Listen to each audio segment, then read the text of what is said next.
Episode 181। सभी लोग dining area में थे, जहां वर्चस्व निशी को अपनी गोद में बैठाए हुए उसे अपने हाथों से ब्रेकफास्ट खिला रहा था। मिष्टी, वंश और स्वाति जी को वर्चस्व का निशी को इस तरह खिलाना अच्छा लगता है, इसलिए वो तीनों ही लविंग आइज से वर्चस्व निशी को देख रहे थे। वहीं इसका उल्टा दादी माँ ऊपर कॉरिडोर में खड़ी वर्चस्व निशी को साथ देख गुस्से से तमताई हुई थी। फिर वो खुद में बड़बड़ाती हुई, यही सब अब बस देखना बाकी रह गया था, यहाँ से चली जाती हैं। उधर नीचे थोड़ी देर में सबका नाश्ता हो जाता है और निशी का भी तब वर्चस्व निशी को छोड़ देता है। वर्चस्व के छोड़ते ही निशी एक पल में ही वर्चस्व की गोद से उठ जाती है और उसका मुंह फूला हुआ था।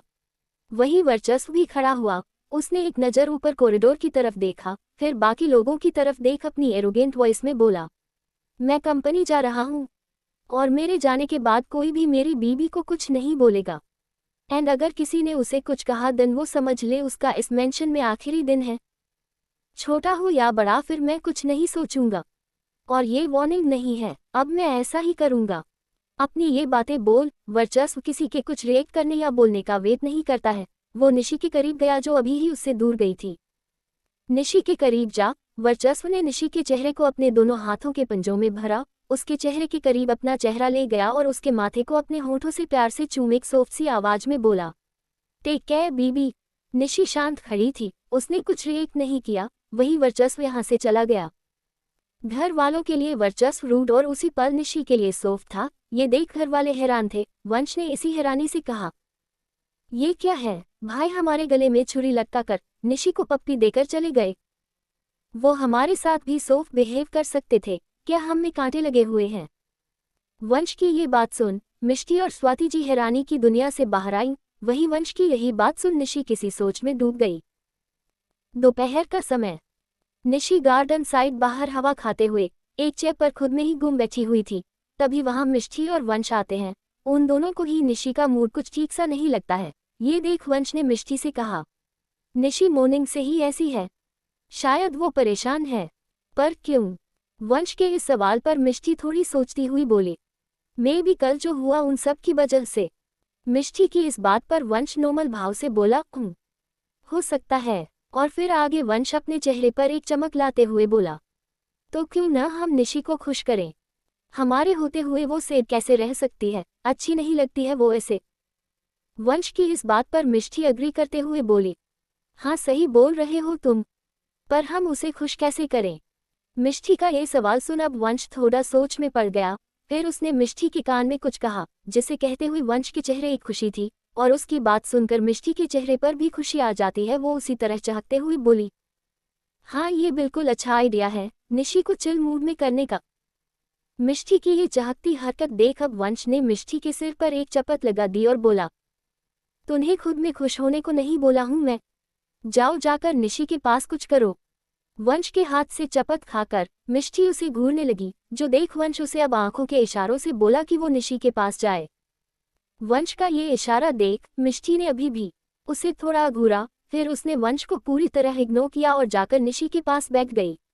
निशी के पास बैठ मिष्टी एक नज़र वंश की तरफ देखती है, फिर वो निशी की तरफ देखती है जो कि अभी भी अपने में ही गुम थी, और फिर मिष्टी अचानक ही निशी के पेट पर गुदगुदी करने लगती है।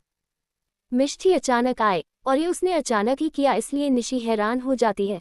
तभी वहीं पर खड़ा वंश एक एक्साइटेड आवाज में बोला, ओफो निशी तुम भी मिष्टी को गुदगुदी करो वरना वो भाग जाएगी और तुम हार जाओगी। करो। वंश की ये बात सुन निशी जो हैरान थी उसे समझ आ जाता है कि मिष्टी उसके साथ क्या कर रही है, क्योंकि ये तीनों का बचपन का फेवरेट गेम जो था। मिष्टी निशी को गुदगुदी कर रही थी, इसलिए निशी को हल्की हंसी आ रही थी। ही ग्रिन। मिष्टी मत करो। मिष्टी नहीं रुकी, वो निशी को गुदगुदी करती गई, जो कि निशी को मजबूर कर देता है। इस गेम में शामिल होने पर निशी भी मिष्टी को गुदगुदी करने लगी, तो मिष्टी तो भाग ही गई। मिष्टी के भागने पर निशी की नज़र वंश पर गई और वो उठकर उसकी तरफ गई। जैसे ही निशी वंश के पास पहुंची वंश भी भाग गया, ये बोलते हुए, हाँ बेबी मैं इस गेम में प्रो हूँ, तुम मुझसे से नहीं जीत सकती। तुम कोई प्रो नहीं हो, बस चीटर हो, लेकिन अब तुम्हारी चीटिंग नहीं चलेगी वंश, क्योंकि अब मैं बड़ी हो गई हूँ, तुम अब मुझे उल्लू नहीं बना सकते। ये बात निशी ने वंश की बात पर कही और अब वो वंश मिष्टी दोनों को पकड़ने के लिए उनके पीछे भागने लगी। नगेमी इंडस्ट्री। वर्चस्व एक फाइल को पढ़ने में बिजी था। थोड़ी ही देर में वो उस फाइल पर कुछ लिखते हुए उसे बंद कर देता है। फाइल बंद कर वर्चस्व थोड़ा रिलैक्स होकर बैठता है। फिर वो अपना मोबाइल उठाता है। मोबाइल में वो कॉन्टैक्ट लिस्ट खोलता है, जिसमें कुछ नंबर के बाद उसे एक नाम नजर आता है, बीवी थ्रोइंग किसेस। ये वर्ड देख वर्चस्व के चेहरे की सारी थकावट दूर हो जाती है। वो मुस्कुरा उठता है। फिर वो इसी नंबर पर कॉल कर देता है, जो कि निशी का नंबर था। वर्चस्व ने कॉल किया, रिंग भी गई, लेकिन दूसरी तरफ से निशी ने उसका कॉल रिसीव नहीं किया। वर्चस्व की भान आपस में जुड़ गई। उसने दोबारा निशी को कॉल किया, दोबारा भी रिंग गई पर कॉल रिसीव नहीं हुआ। और अब की कॉल रिसीव न होने पर वर्चस्व थोड़ा परेशान हो उठता है। उसने इसी भाव से खुद में कहा, निशी मेरा कॉल क्यों नहीं उठा रही है। ये बात बोल वर्चस्व फिर से कॉल करता है, लेकिन बार निशी को नहीं बल्कि किसी और को। कुछ ही पल में दूसरी साइड से कॉल उठ जाता है और एक रफ आवाज आई, हेलो सर। इधर से वर्चस्व ने अपनी रौब वाली आवाज में कहा, तुम्हारी में कहाँ है, जाओ अंदर और किसी को बोलो। वो जाकर निशी को बोले मेरा कॉल उठाए वो। वर्चस्व के इन सब बातों पर दूसरी तरफ से आवाज आई, सर मैम तो यही है, मेरा मतलब वो बाहर गार्डन में है और खेल रही है शायद इसलिए। दूसरी तरफ से इतनी ही आवाज आई कि वर्चस्व इधर से अब की उसकी बात के बीच ही बोला, गार्डन में है, खेल रही है, किसके साथ खेल रही है वो, और क्या खेल रही है। वर्चस्व ने ये सवाल काफी जल्दी किए, जिस पर दूसरी तरफ से जवाब आया, सर मेम, मिष्टी मेम और वंश सर के साथ खेल रही हैं। कॉल पर रहे शख्स ने जैसे ही वंश का नाम लिया, इधर वर्चस्व का चेहरा शक पर गया। वहीं वो शख्स बोलता गया, सर मुझे नहीं पता ये क्या खेल रहे हैं। तभी मेम और मिष्टी मेम भागती हैं, तो वंश सर उन दोनों को पकड़ते हैं। फिर वो उनके पेट पर कुछ करते हैं, जिससे दोनों ही मेम जोरों से हंसने लगती हैं। और फिर ऐसा ही वंश सर के साथ भी होता है। अभी निशी मेम वंश सर के पेट में कुछ कर रही हैं, और मिष्टी मेम भी। उस शख्स की इन बातों को सुन तो अब वर्चस्व के चेहरे का भाव भयानक ही हो गया। वो कॉल पर रहे शख्स पर चिल्लाता है, शट अप। इसी बात के साथ वर्चस्व अपनी तरफ से ही कॉल रख देता है। उसने कॉल तो रख दिया, पर उसके चेहरे के भाव बदलते ही जा रहे थे। ऐसा लग रहा था जैसे उसे गुस्सा आ रहा हो। कुछ पल वर्चस्व यूं ही खुद में जूझता रहा। फिर वो बड़ी तेजी से यहाँ से निकल गया जैसे उसकी ट्रेन छूट रही हो।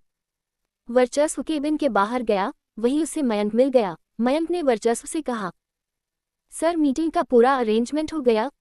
मयंक की इस बात पर वर्चस्व यहाँ से जाते हुए ही अपनी रौबदार आवाज में बोला, कैंसल द मीटिंग। वर्चस्व की ये बात सुन मयंक हैरान हो गया। वर्चस्व यहाँ से जा रहा था तो वो भी उसके पीछे गया और बोला, सर मीटिंग कैंसिल नहीं हो सकती, क्लाइंट आ चुके हैं। अब मयंक के इस बात पर वर्चस्व ने कुछ नहीं कहा, वो बस उस पर चिल्लाया, शट अप। अब तक चलते चलते वर्चस्व लिफ्ट तक पहुंच चुका था, तो वो लिफ्ट पर चढ़ गया और मयंक के मुंह पर लिफ्ट का डोर बंद हो गया। मयंक बोलता ही रह गया, सर अगर आप मीटिंग अटेंड नहीं करेंगे करोड़ों का लॉस हो जाएगा। वर्चस्व तो जा चुका था, मयंक की बात बस उस तक ही रह गई। लेकिन अब वो परेशान था, और इसी परेशानी में वो खुद में बुदबुदाता है, ये सर इतनी जल्दी में गए कहाँ हैं। उन्हें पता था आज कितनी बड़ी डील होने वाली थी, और ये डील नहीं हुई तो उनका ही लॉस होगा। फिर ये बिजनेस से ज़्यादा इतना कौन इम्पोर्टेड आ गया उनकी लाइफ में, या काम आ गया, जो सर इस तरह अपना ही नुकसान करके चले गए। मयंक होने वाले लॉस से परेशान था। उधर वर्चस्व जिसका लॉस हो रहा था, वो इस बात की खबर होने के बावजूद भी बेपरवाही से कंपनी से ही चला जाता है। कुछ समय बाद वर्चस्व नोगामी मेंशन के गार्डन में खड़ा होता है, जहां निशी अपनी साड़ी का पल्लू अपनी कमर में बांधे हुए इधर उधर भाग रही थी। उसके पीछे वंश पड़ा हुआ था। वहीं मिष्टी एक जगह पर बैठी हुई थी, ये बोलते हुए, हफ, मैं तो थक गई। वर्चस्व रावण की तरफ भयानक बना हुआ था। वो गुस्से से लाल पड़ चुका था, और अपने इस रूप में वो अपनी नजरें निशी पर टिकाए हुए था। एपिसोड 182। जेलेसी में वर्चस्व ने मारी निशी को गोली। कुछ समय बाद वर्चस्व नोगामी मेंशन के गार्डन में खड़ा होता है, जहां निशी अपनी साड़ी का पल्लू अपनी कमर में बांधे हुए इधर उधर भाग रही थी। उसके पीछे वंश पड़ा हुआ था। वहीं मिष्टी एक जगह पर बैठी हुई थी, ये बोलते हुए, हफ, मैं तो थक गई। वर्चस्व रावण की तरफ भयानक बना हुआ था। वो गुस्से से लाल पड़ चुका था, और अपने इस रूप में वो अपनी नजरें निशी पर टिकाए हुए था। अब आगे। निशी अपनी साड़ी का पल्लू अपनी कमर में बांधी हुई पूरे गार्डन में इधर से उधर भाग रही थी। पल्लू निशी ने अपनी कमर में बांधा हुआ था, जिस वजह से उसका पेट साफ दिखाई दे रहा था और उसके उस दिखते पेट पर मिट्टी से किसी के उंगली के हल्के निशान छपे हुए थे। साथ ही निशी भी पूरी मेसी सी थी, उसके ऊपर घास लगी हुई थी जैसे वो कहीं लौट कर आए हो। वहीं वंश निशी के पीछे भाग रहा था, उसे पकड़ने के लिए। वंश भी पूरा तितर बितर बितर था, उसकी शर्ट मेसी सी थी, शर्ट की ऊपर की कुछ बटन खुली हुई थी, उसके ऊपर भी घास लगी हुई थी और उसका एक हाथ मिट्टी से सना हुआ था। वहीं मिष्टी एक जगह बैठी हुई थी, उसकी हालत भी निशी वंश की तरह ही थी, बस फर्क इतना था, वो दोनों अभी भी खेल रहे थे और मिष्टी थक कर बैठ चुकी थी। इन तीनों की हालत खेलने की वजह से इतनी बुरी हो गई थी, पर वर्चस्व जो अभी ही यहाँ आया और उसने सबसे पहले निशी को ही देखा। वर्चस्व पहले ही भयानक रूप में यहाँ आया था और फिर निशी की ऐसी हालत देख उसका रूप किसी रावण से कम नहीं लगता है। वर्चस्व गुस्सा था, वो भी बहुत ज्यादा। वो इसी गुस्से से निशी को देख रहा था, जो कि वंश के साथ अपना गेम खेलने में लगी थी। पहले तो वर्चस्व ने बस निशी को देखा तो वो गुस्से फूल गया, और जब उसने वंश को देखा, उसकी हालत देखी तो वर्चस्व का चेहरा पूरा काला पड़ गया और फिर वर्चस्व की नज़र वंश के हाथ पर पड़ी जो कि मिट्टी में सना हुआ था। और वंश के मिट्टी से सने हाथ को देख तो वर्चस्व की गुस्से से माथे की नसें ही तन गईं। वहीं वर्चस्व की इन गुस्से भरी आंखों से अनजान निशी वंश अभी भी भाग पर लगे हुए थे। वहीं थककर बैठी हुई मिष्टी निशी का साथ देते हुए बोली, निशी इस वंश को जीतने मत देना। ये बात तो मिष्टी ने निशी से कही, लेकिन इसका जवाब वंश देता है जो कि निशी के पीछे भाग रहा था। ओए मिष्टी की बच्ची, जीतूंगा तो मैं ही, बस तू देखती जा। इस बात को बोल वंश निशी के पीछे बहुत तेजी से भागने लगा, और जब वो निशी की थोड़ी दूरी पर होता है तो वो निशी को पकड़ने के लिए एक छलांग लगा देता है। वंश के ऐसा करने पर निशी उसकी पकड़ में तो नहीं आए, लेकिन उसका हाथ निशी के पेट पर पड़ जाता है। निशी भाग रही थी तो वंश का हाथ उसके पेट से हट भी जल्द ही जाता है।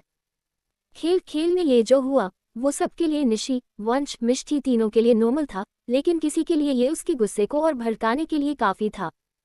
और वो था वर्चस्व। वर्चस्व की हालत ऐसी थी जैसे वो किसी भी वक्त फटने वाला हो, और अब वो अपने कदम निशी की तरफ बढ़ा देता है। एक बार फिर निशी वंश अपना भागम भाग खेल रहे थे, और इस बार तो वंश निशी को पकड़ने ही वाला था, जीतने वाला था। पर वंश निशी को छूता या उसका हाथ भी या कुछ भी जरा सा भी निशी को टच होता, तभी वर्चस्व भागती हुई निशी को अपनी गोद में उठा लेता है और अपनी डरावनी आवाज में बोला, now the game is over. वर्चस्व के अचानक आने से निशी, वंश, मिष्टी तीनों ही हैरान हो गए। वहीं वर्चस्व अभी भी पहले की तरह ही गुस्से में था। वो इस गुस्से से एक बार अपनी गोद में रही निशी को देखता है, फिर वंश को देखता है, और वंश को तो वो ऐसे देखता है जैसे उसे कच्चा चबा जाएगा।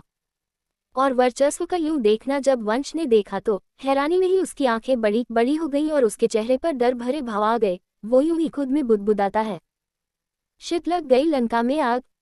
फिर उसने थोड़ी अटकती हुई आवाज में वर्चस्व से कहा, भाई आप। वंश ने बस इतना ही सवाल वर्चस्व से किया कि वर्चस्व अब वंश को अपनी डरावनी आंखों को चढ़ाकर देखने लगा। वर्चस्व के यूं देखने से वंश तो वंश, मिष्टी, निशी भी अपना खून कटक लेती हैं।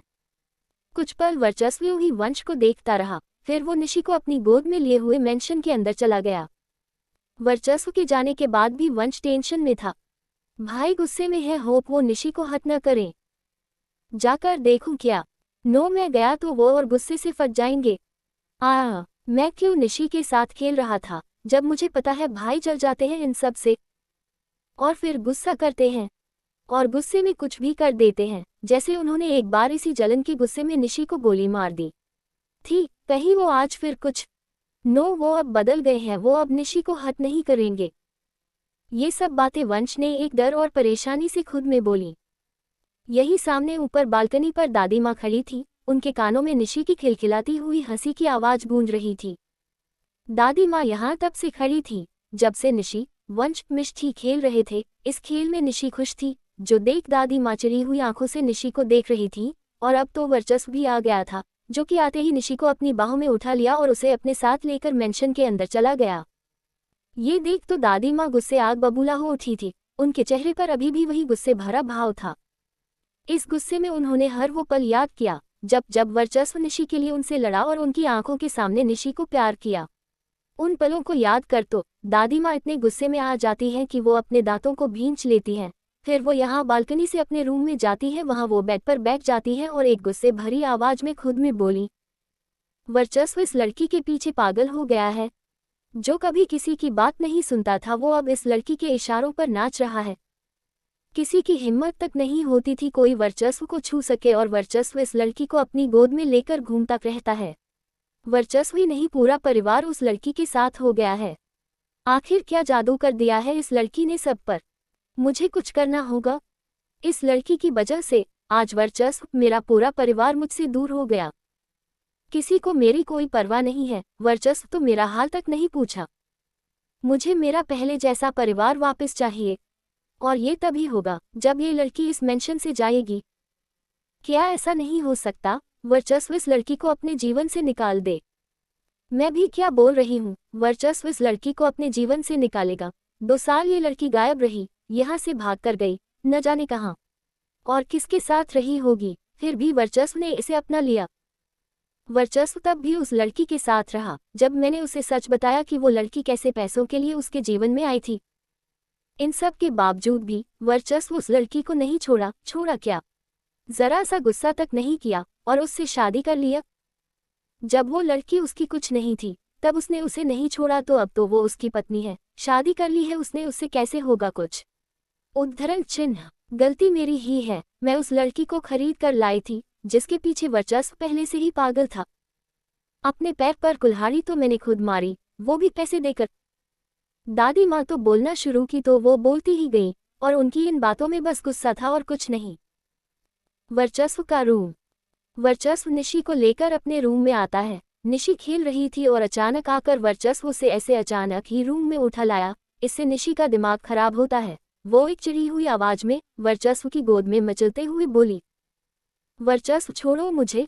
वर्चस्व का गुस्सा अभी भी वैसा था जैसे पहले था और उसके दिमाग में वो पल घूम चलता है जब वंश का हाथ निशी के पेट पर छू जाता है और वो निशी के पेट पर किसी के हाथ के मिट्टी से उंगली के निशान और मिट्टी में सना वंश का हाथ। इन पालों को याद कर वर्चस्व का गुस्सा और बढ़ रहा था। वहीं निशी वो एक बार फिर अपनी चिड़ी हुई आवाज में वर्चस्व से बोली, वर्चस्व छोड़ो मुझे। अब वर्चस्व ने अपने बढ़ते हुए गुस्से से निशी के चेहरे की तरफ देखा। निशी नहीं जानती वर्चस्व किस लिए इतना गुस्सा हो रहा है। उसको लगता है वर्चस्व का नेचर ही ऐसा है, कभी भी उसका मूड का कुछ पता नहीं रहता है, इसलिए वर्चस्व के इस गुस्से को वो ज्यादा सीरियस नहीं लेती है। उसकी कोशिश बस वर्चस्व से छूटने की थी। वर्चस्व ने निशी को नहीं छोड़ा और अब वो अपने कदम को निशी को अपनी गोद में लिए हुए ही वॉशरूम की ओर बढ़ा देता है। वॉशरूम में पहुंच वर्चस्व सीधे ले जाकर निशी को शावर के नीचे खड़ा कर देता है और शावर ऑन कर देता है। निशी पूरी भीग जाती है और अब वो हैरान थी, साथ ही वो वर्चस्व पर चिल्लाती है, वर्चस्व ये क्या पागलपन है, तुमने मुझे भींगा क्यों दिया। वर्चस्व निशी से थोड़ा दूर खड़ा था। वो भींगती हुई निशी को अपनी गर्म आंखों से देख रहा था। जैसे जैसे निशी भींगती गई उसके बदन पर लगा हर कचरा उसके ऊपर से साफ होता गया और ये वर्चस्व बड़े ध्यान से देख रहा था, जो देख धीरे धीरे उसकी गुस्से से लाल पड़ी आंखें सॉफ्ट होने लगती है। पर तभी उसकी नज़र निशी के पेट पर पड़ी जहां अभी भी मिट्टी लगी हुई थी। ये देख फिर से वर्चस्व की आंखें शक्त पड़ने लगती हैं। वो अब खुद निशी के पास शावर के नीचे चला गया।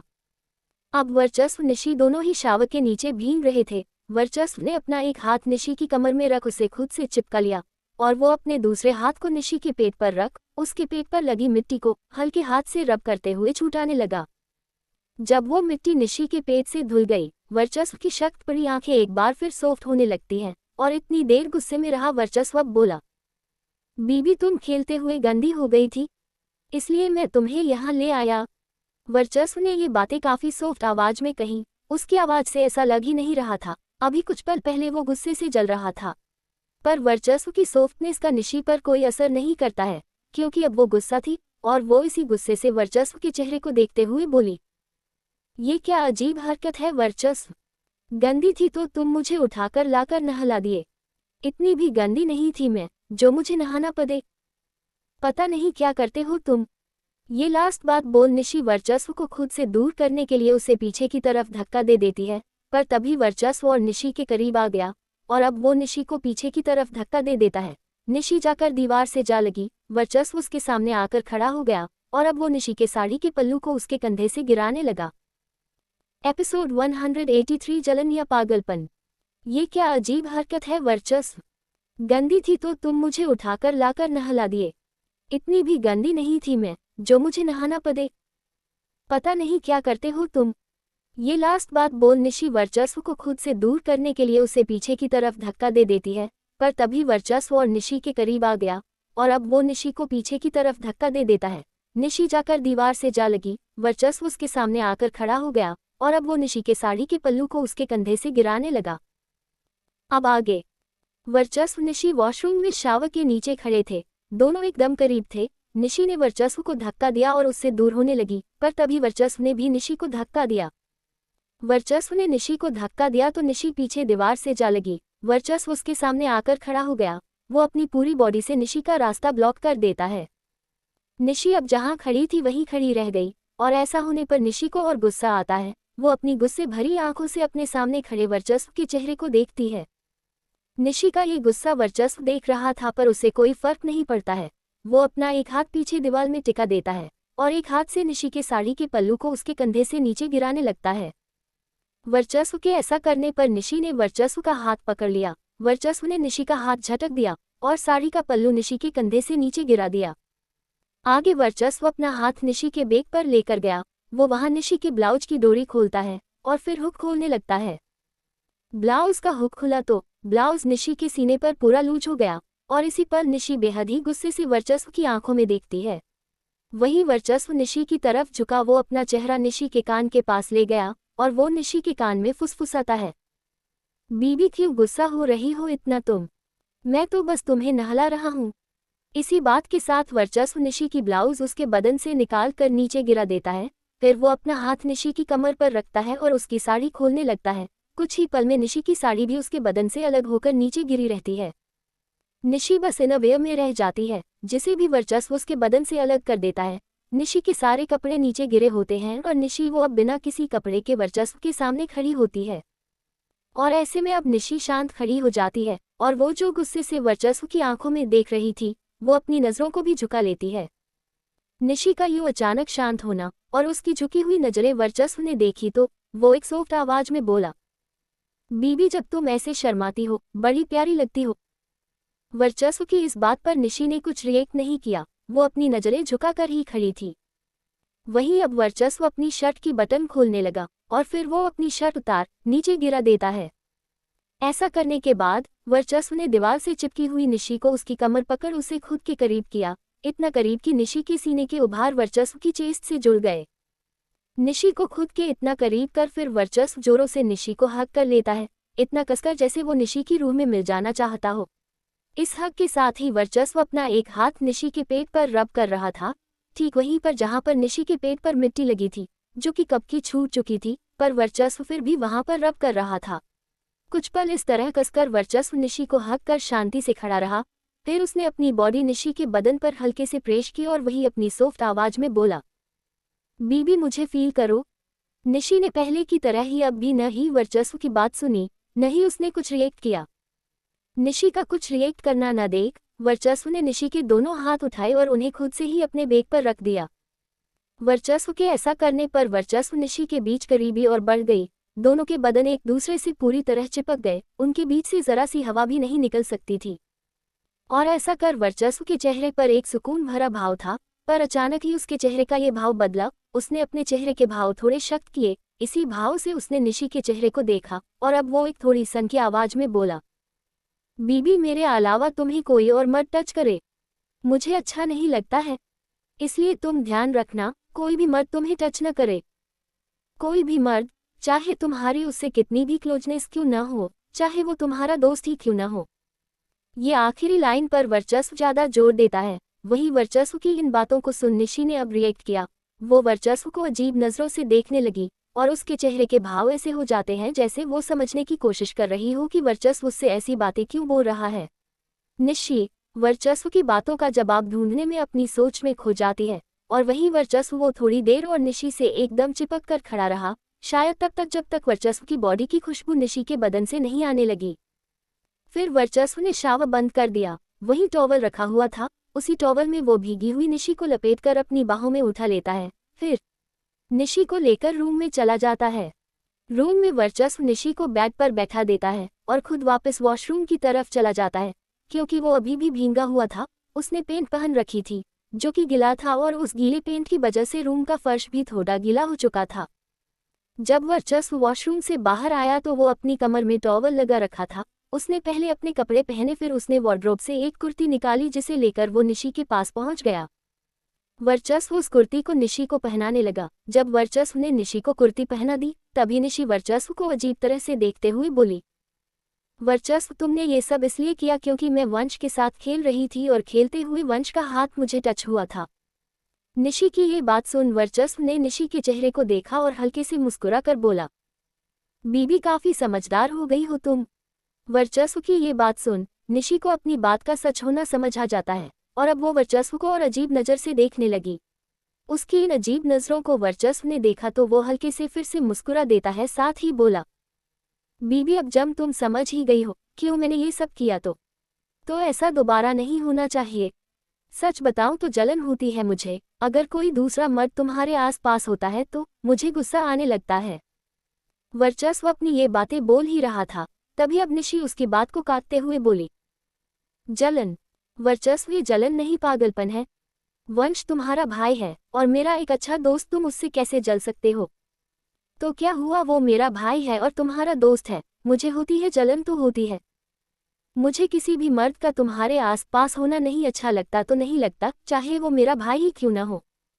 तुम्हें बस मैं छू सकता हूँ और कोई नहीं। किसी और का जरा सा भी तुम्हारे क्लोज आना या उसका गलती से भी तुम्हारे क्लोज आना क्या उसका तुमसे बात तक करना मुझे नहीं पसंद। बहुत गुस्सा आता है मुझे और मुझे नहीं लगता ये गलत है। बीबी हो तुम मेरी और मुझे जलन होती है। बहुत जलन होती है जब कोई और मर्द मेरी बीबी के करीब आता है।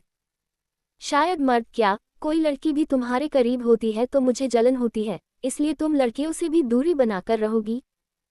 ये बातें वर्चस्व ने निशी की बातों पर कही और उसने इन बातों को ऐसे टोन में कही जिससे साफ पता चल रहा था कि वो इन बातों को ऐसे ही नहीं बोल रहा है बल्कि सीरियस वे में बोल रहा है। वहीं वर्चस्व की इन बातों को सुन निशी को गुस्सा के सिवा कुछ नहीं आता है। एपिसोड 184 फर्स्ट नाइट का गिफ्ट। शायद मर्द क्या, कोई लड़की भी तुम्हारे करीब होती है तो मुझे जलन होती है, इसलिए तुम लड़कियों से भी दूरी बनाकर रहोगी। ये बातें वर्चस्व ने निशी की बातों पर कही और उसने इन बातों को ऐसे टोन में कही जिससे साफ पता चल रहा था कि वो इन बातों को ऐसे ही नहीं बोल रहा है बल्कि सीरियस वे में बोल रहा है। वहीं वर्चस्व की इन बातों को सुन निशी को गुस्सा के सिवा कुछ नहीं आता है। अब आगे। वर्चस्व निशी अपने रूम में थे। निशी वर्चस्व की हरकतों से ही परेशान थी। फिर उसकी बातें कि निशी लड़कों से दूर रहे, लड़कियों से भी दूर रहे क्योंकि वर्चस्व को जलन होती है। वर्चस्व की इन बातों को सुन निशी को गुस्सा के सिवा कुछ नहीं आता है। निशी को वर्चस्व पर बेहद ही गुस्सा आता है, पर वो अपना ये गुस्सा अपने ही अंदर दबाकर रह जाती है। निशी अपना ये गुस्सा वर्चस्व को नहीं दिखाती है क्योंकि उसे लगता है सब बस टाइम वेस्ट है। वर्चस्व को समझाने से अच्छा वो जाकर किसी दीवार पर अपना सिर काफी जोर से मार ले और बेहोश हो जाए, वो ज्यादा अच्छा रहेगा। निशी ने वर्चस्व को गुस्सा नहीं दिखाया, लेकिन उसने अब वर्चस्व से कुछ कहा भी नहीं और वो जो बेड पर बैठी हुई थी लेट जाती है ये बोलते हुए, मुझे नींद आ रही है। निशी वर्चस्व की तरफ मुंह मोड़कर करवट लेकर लेट जाती है। निशी के ऐसा करने पर अब वर्चस्व भी कोई बात आगे नहीं बढ़ाता है। उसने बेड पर लेटी हुई निशी के ऊपर ब्लैंकेट डाल दिया, फिर निशी के एक गाल को हल्के से प्यार से चूम टीचिंग टोन में बोला, गुड नाइट बीबी और आई लव यू। निशी जो गुस्से में थी, उसे वर्चस्व का ये प्यार पसंद नहीं आया। उसने साइड आइज से वर्चस्व को घूरा, फिर अपनी आंखें बंद कर ली। वहीं वर्चस्व निशी की इस हरकत पर हल्के से मुस्कुरा देता है। फिर उसने एक बार फिर निशी के गाल को प्यार से चूम लिया और फिर यहाँ से चला गया। लेकिन जैसे ही वर्चस्व रूम से बाहर निकला उसके चेहरे के भाव शक्त पड़ गए। वर्चस्व इसी शक्त पड़े भाव से नीचे हॉल में पहुंचाता है, जहां वो अपनी तेज आवाज में, जिसमें सिर्फ गुस्सा भरा हुआ था, वो चिल्लाता है, वंश। वर्चस्व की ये तेज आवाज पूरे हॉल में गूंज उठती है, जिसके चलते वर्चस्व की आवाज मेंशन में रहे जितने भी लोगों के कानों में पड़ी होगी वो सब आ जाते हैं। स्वाति जी, दादी माँ, मिष्टी और मेंशन के नौकर सब आ गए, लेकिन वो तो आया ही नहीं जिसका वर्चस्व ने नाम चिल्लाया था। वंश के न आने पर वर्चस्व अपनी गुस्से से तेज आवाज में एक बार फिर चिल्लाता है, वंश। आपकी तो जैसे ही वर्चस्व चिल्लाता है तैसे ही वंश उसकी नजरों के सामने शामिल हो जाता है, लेकिन वंश घबराया हुआ था। वंश आया तो वर्चस्व ने अपनी गुस्से भरी आंखों से पहले वंश को देखा, फिर बाकी लोगों की तरफ, और उसने आंखों से सबको यहाँ से जाने को बोला। वर्चस्व से सब जो हमेशा ही डरे रहते हैं, उसके एक इशारे पर सब यहाँ से चले जाते हैं, यहाँ तक कि दादी माँ, स्वाति जी और मिष्टी भी। अब वर्चस्व और वंश ही बस हॉल में थे। वंश जो घबराया हुआ था, इस अकेले माहौल में उसके और पसीने छूट जाते हैं। वो एक अटकती हुई आवाज में बोला, भाई सॉरी, अब नहीं खेलूंगा, कसम। वंश अपनी बातें कह ही रहा था, तभी वर्चस्व उसके बात को काटते हुए अपनी गुस्से भरी आवाज में बोला, आज से तुम मेरे कंपनी जाने से पहले इस मेंशन से निकल कंपनी पहुंच जाने चाहिए। एंड रात में तुम मेरे मेंशन आने के बाद यहाँ आओगे, चाहे मैं कितना भी लेट नाइट आऊँ, तुम मेरे आने के बाद ही इस मेंशन में कदम रखोगे। वर्चस्व अपनी ये बातें बोल खामोश हो गया, लेकिन वो अभी भी वंश को गुस्से से देख रहा था। वही वर्चस्व की इन बातों को सुन वंश थोड़ा हैरान था। उसने इसी भाव से कहा, भाई इससे अच्छा आप मुझे यही बोल देते कि मैं इस मेंशन से निकल जाऊं, क्योंकि आपने ने जो ये बातें बोली, इसके हिसाब से तो यही है, मैं बस यहाँ आऊं और चला जाऊं, किसी को पता भी नहीं चलेगा मैं यहाँ रहता भी हूँ या नहीं। क्या निशी के साथ खेलने की ये सजा दे रहे हैं आप मुझे भाई?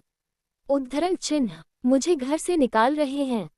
क्या मैंने इतनी बड़ी गलती कर दी कि अब मेरी इस मेंशन में कोई जगह नहीं रही? हाँ बोलिए भाई। वंश अपने ये सवाल वर्चस्व से कर अब मुंह बना उसकी तरफ देखने लगा। वही वंश का ये मुंह बना हुआ देख वर्चस्व अपनी आंखें रोल कर देता है, फिर अपनी एरोगेंट आवाज में बोला, ये टीवी सीरियल की दुखियारी बहू वाली एक्टिंग बंद करो तुम और चलो मेरे साथ, वरना सच में मेंशन के बाहर फेंक दूंगा। ये बात बोल वर्चस्व अब यहाँ नहीं रुकता, वो अपने कदम मेंशन के बाहर जाने की ओर बढ़ा देता है। वहीं वंश अपनी दुखियारी एक्टिंग से बाहर आया, वो अपने में ही बुदबुदाता है, ये भाई को मेरी एक्टिंग हमेशा समझ कैसे आ जाती है। फिर वो वर्चस्व के पीछे भागते हुए जाता है। थोड़ी ही देर में वर्चस्व और वंश एक ही कार में बैठे हुए होते हैं। वर्चस्व पैसेंजर सीट पर बैठा होता है और वंश आगे ड्राइविंग सीट पर।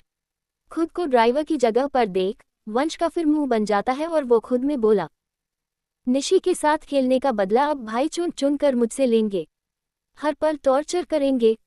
क्यों करता हूँ मैं ऐसी गधों वाली हरकतें? अचानक वंश की आंखें बड़ी बड़ी हो गई। आगे वो ऐसे ही खुद में बोला, कहीं भाई ने निशी को तो कुछ नहीं बोला या किया, वो दिखी भी नहीं तब से। ये बात खुद में बोल वंश तुरंत ही अब पीछे बैठे वर्चस्व से बोला, भाई आपने निशी को तो हट नहीं किया?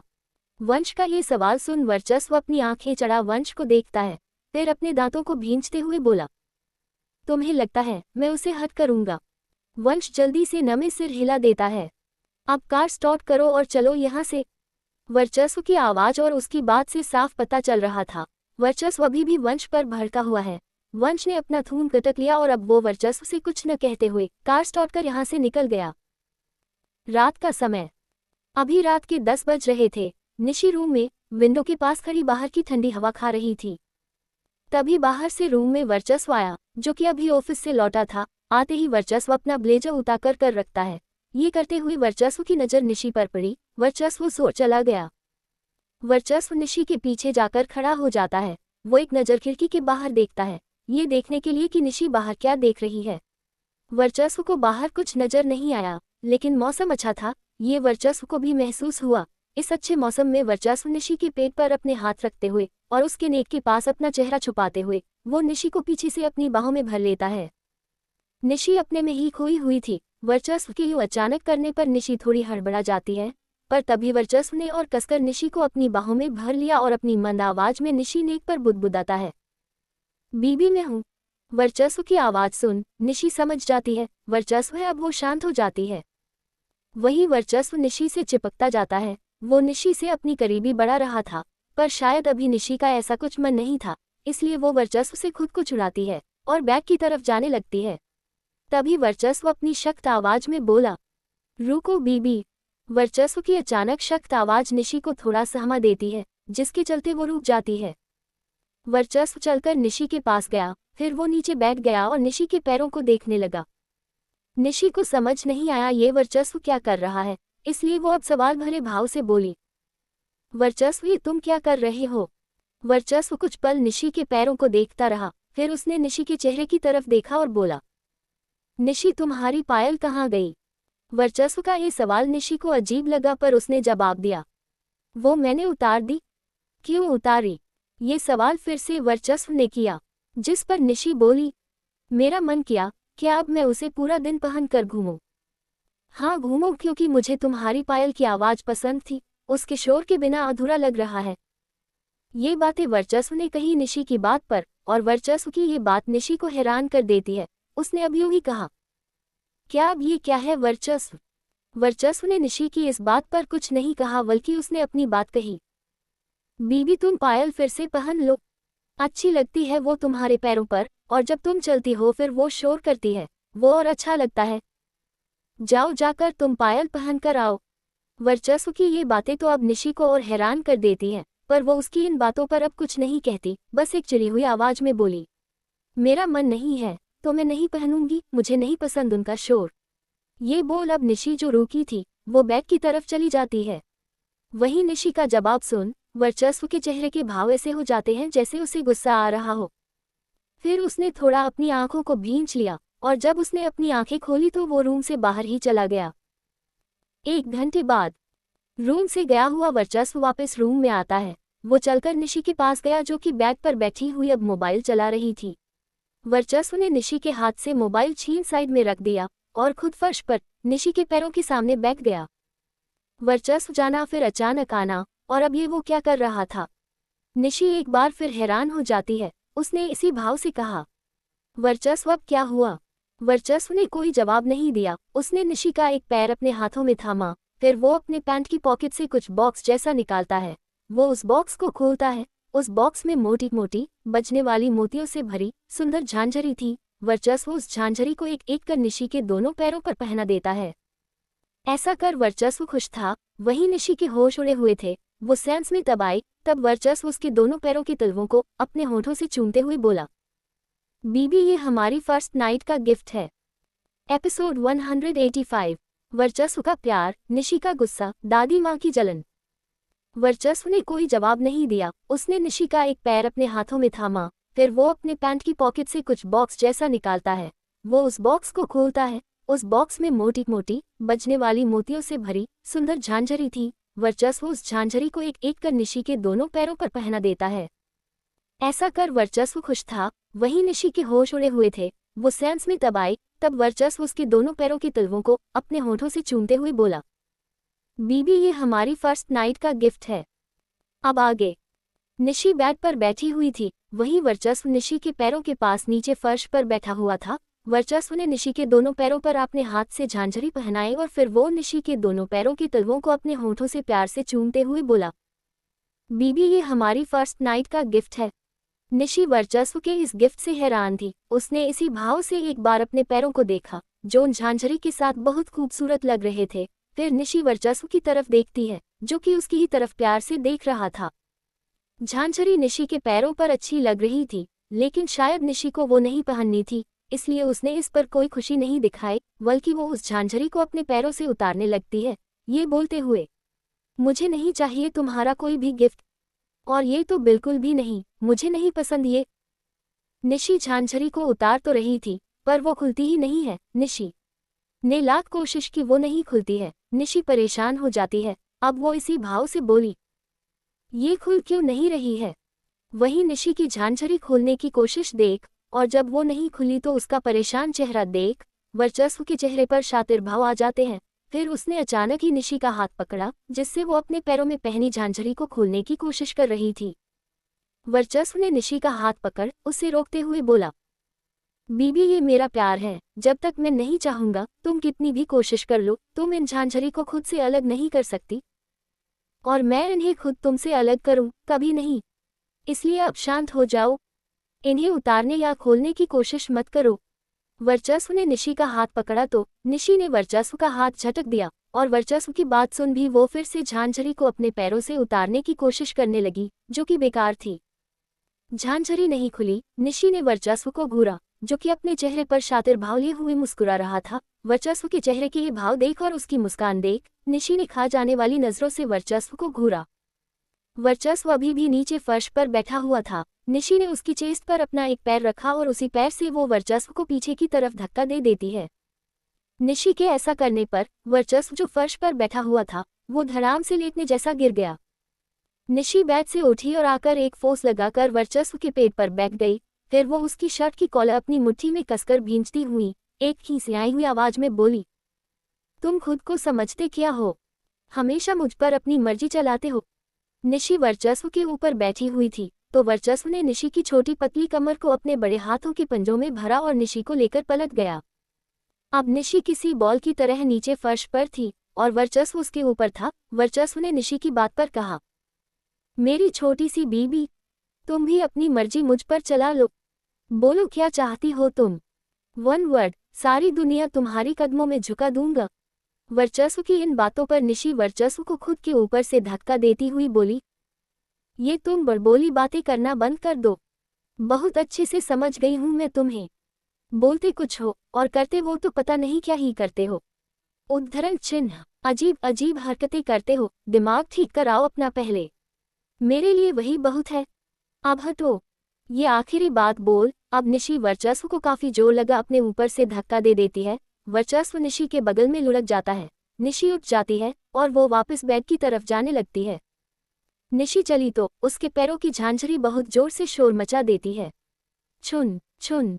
वर्चस्व को ये शोर अच्छा लगा। वो मुस्कुरा देता है। फिर वो जो फर्श पर लेटा हुआ था बड़ी फुर्ती से उठता है। वहीं निशी अब बेड पर लेटने जा रही थी तभी वर्चस्व ने निशी को अपनी बाहों में उठा लिया। निशी तंग आकर बोली, अब क्या है? वर्चस्व निशी के चेहरे को देखते हुए बोला, भूख लगी है मुझे, तो जाओ नीचे और खाना खा लो। ये बात निशी ने वही तंग भरी आवाज में कही जिस पर वर्चस्व बोला, मुझे अपनी बीबी के हाथों से खाना है। ये बात बोल अब वर्चस्व निशी को अपनी बाहों में लिए हुए अपने कदम रूम के बाहर की ओर जाने के लिए बढ़ा देता है। निशी बहुत मचलती है। वो जितना मचल रही थी उसके पैरों की झांझरी उतना ही शोर मचा रही थी। छुन छुन। और ये शोर सुन वर्चस्व ने शरारती भाव से कहा, उद्धरण चिन्ह, बीबी ऐसे मत करो वरना मैं खाना खाने की जगह तुम्हें खाने लगूंगा। वर्चस्व की ये बात जैसे ही निशी के कानों में गई वो वर्चस्व को घूरती है लेकिन एकदम शांत हो जाती है। अब वो शांति से वर्चस्व की बाहों में रहती है। वहीं अब वर्चस्व ने निशी को अपनी गोद से नीचे गिराने की एक्टिंग की। गिरने के डर से निशी वर्चस्व के नेक पर अपने दोनों हाथों को लपेट देती है और वर्चस्व से चिपक जाती है। निशी का इतना डरना देख वर्चस्व हल्की से हंस पड़ा। हाँ हाँ। निशी ने फिर से उसे घूरा। वर्चस्व निशी को लिए हुए नीचे डाइनिंग एरिया में आया जहां वो डाइनिंग टेबल की चेयर पर निशी को अपनी गोद में लिए हुए ही बैठ गया। वहीं एक नौकर था। वर्चस्व ने उससे खाना सर्व करने को कहा। जब नौकर ने खाना सर्व कर दिया वर्चस्व उसे यहाँ से जाने को बोल देता है। नौकर चला जाता है। फिर वर्चस्व ने निशी से कहा, बीबी मुझे खाना खिलाओ। निशी ने अब कोई आनाकानी नहीं की। उसने एक बड़ा निवाला लिया और वर्चस्व के मुंह पर ठूंस दिया। वर्चस्व हैरान हो गया और बोला, ये तुम पहले वाली हरकतें क्यों करने लगी हो? अब खाना मेरे मुंह में मत फेंक देना, अच्छे से खिलाओ। निशी एक और बड़ा निवाला वर्चस्व के मुंह में डालते हुए एक चिड़ी हुई आवाज में बोली, मैं तो ऐसे ही खिलाती हूँ, खाना हो तो खाओ वरना खुद से खा लो। निशी ने फिर से वही किया जो उसने पहले किया और फिर उसकी ये बात सुन वर्चस्व अपनी आंखें छोटी कर निशी को घूरने लगा और अब वो ऐसे ही निशी को घूरते हुए बोला, बहुत बिगड़ गई हो तुम, रुको अब मैं खुद से ही खाता हूँ। ये बात बोल वर्चस्व निशी के चेहरे की तरफ झुकने लगा। अब निशी हैरान हो गई और अगले ही पल वो बड़ी जल्दी में बोली, खिला रही हूँ। वर्चस्व रुक गया। वहीं निशी ने फिर से वर्चस्व को खिलाया लेकिन इस बार अच्छे से खिलाती है।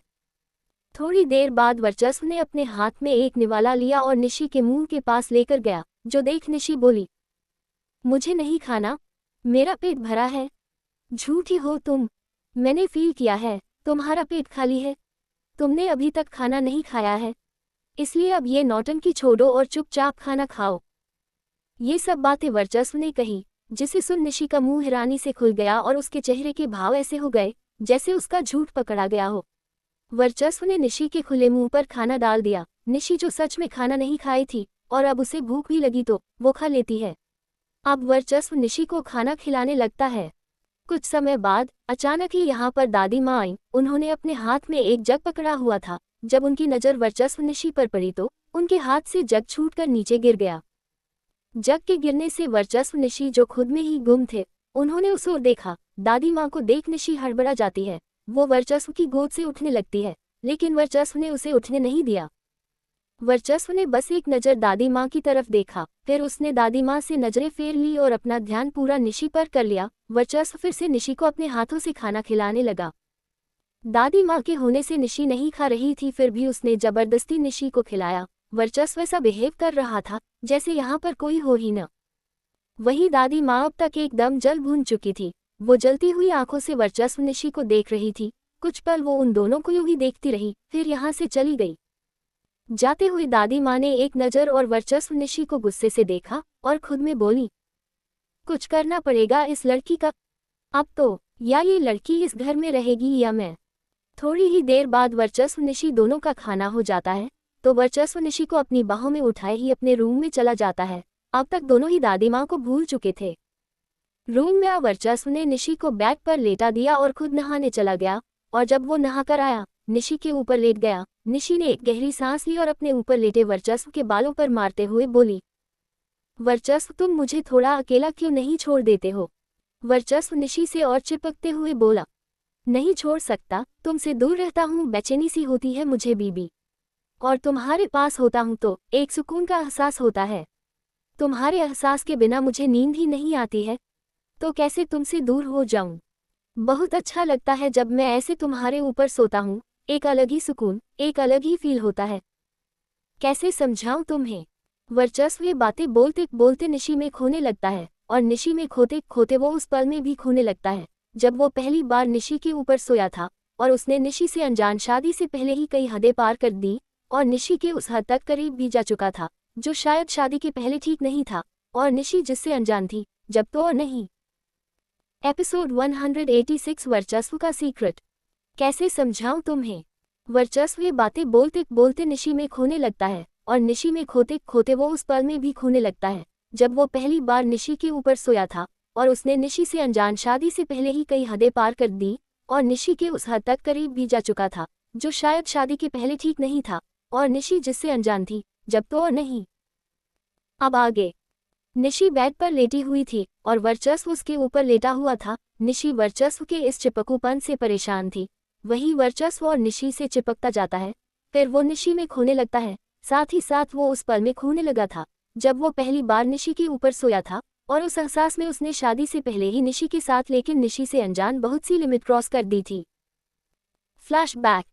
निशी के प्यार में पड़ा वर्चस्व जब छुपकर आधी रात में निशी के कमरे में जा निशी को बेहोश करके उसे अपनी बाहों में भरकर सोया करता था। एक रात यूं ही वर्चस्व निशी के कमरे में गया। निशी हमेशा की तरह सो रही थी। वर्चस्व ने निशी के कान के पीछे एक नश दबा उसे नींद में ही बेहोश कर दिया और फिर खुद उसके बगल में लेट उसे अपनी बाहों भर लिया।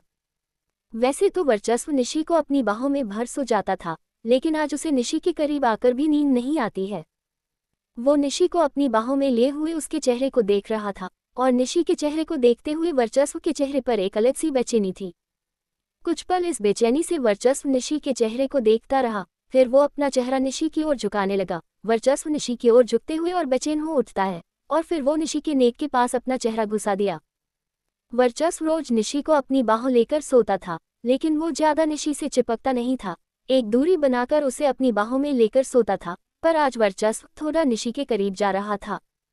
वर्चस्व ने ये पहली बार किया था, जिसकी नर्वसनेस वर्चस्व में साफ नजर आ रही थी। निशी के नेक के पास अपना चेहरा घुसा वर्चस्व एकदम शांत हो गया, लेकिन थोड़ी देर बाद उसके चेहरे पर फिर बेचैनी आ गई। वो इस बेचैनी में निशी के नेक के पास अपना चेहरा और छुपाता गया, साथ ही वो निशी की कमर के इर्द गिर्द अपने हाथों को लपेट उसे खुद में जकड़ने लगा। वर्चस्व ने निशी को इस कदर खुद से जोड़ लिया कि दोनों की बॉडी एक दूसरे से एकदम जुड़ सी गई। दोनों के बीच एक भी दूरी नहीं थी, पर इतनी करीबी के बाद भी वर्चस्व बेचैन था। फिर अचानक ही उसने खुद में जकड़ी हुई निशी को छोड़ दिया। वो निशी के बगल में लेटे हुए निशी को ऊपर से नीचे तक देखता है। निशी अपने ऊपर ब्लैंकेट ओढ़े नींद में बेहोश सो रही थी। वर्चस्व की नज़र निशी के ऊपर रहे ब्लैंकेट पर ठहर गई। फिर उसने एकाएक उस ब्लैंकेट को अपनी मुट्ठी में भींचा, उसे निशी के ऊपर से अलग कर दिया और खुद निशी के ऊपर आ गया। वर्चस्व निशी के ऊपर तो आ गया, पर उसने अपनी बॉडी को निशी के बदन से टच नहीं किया था।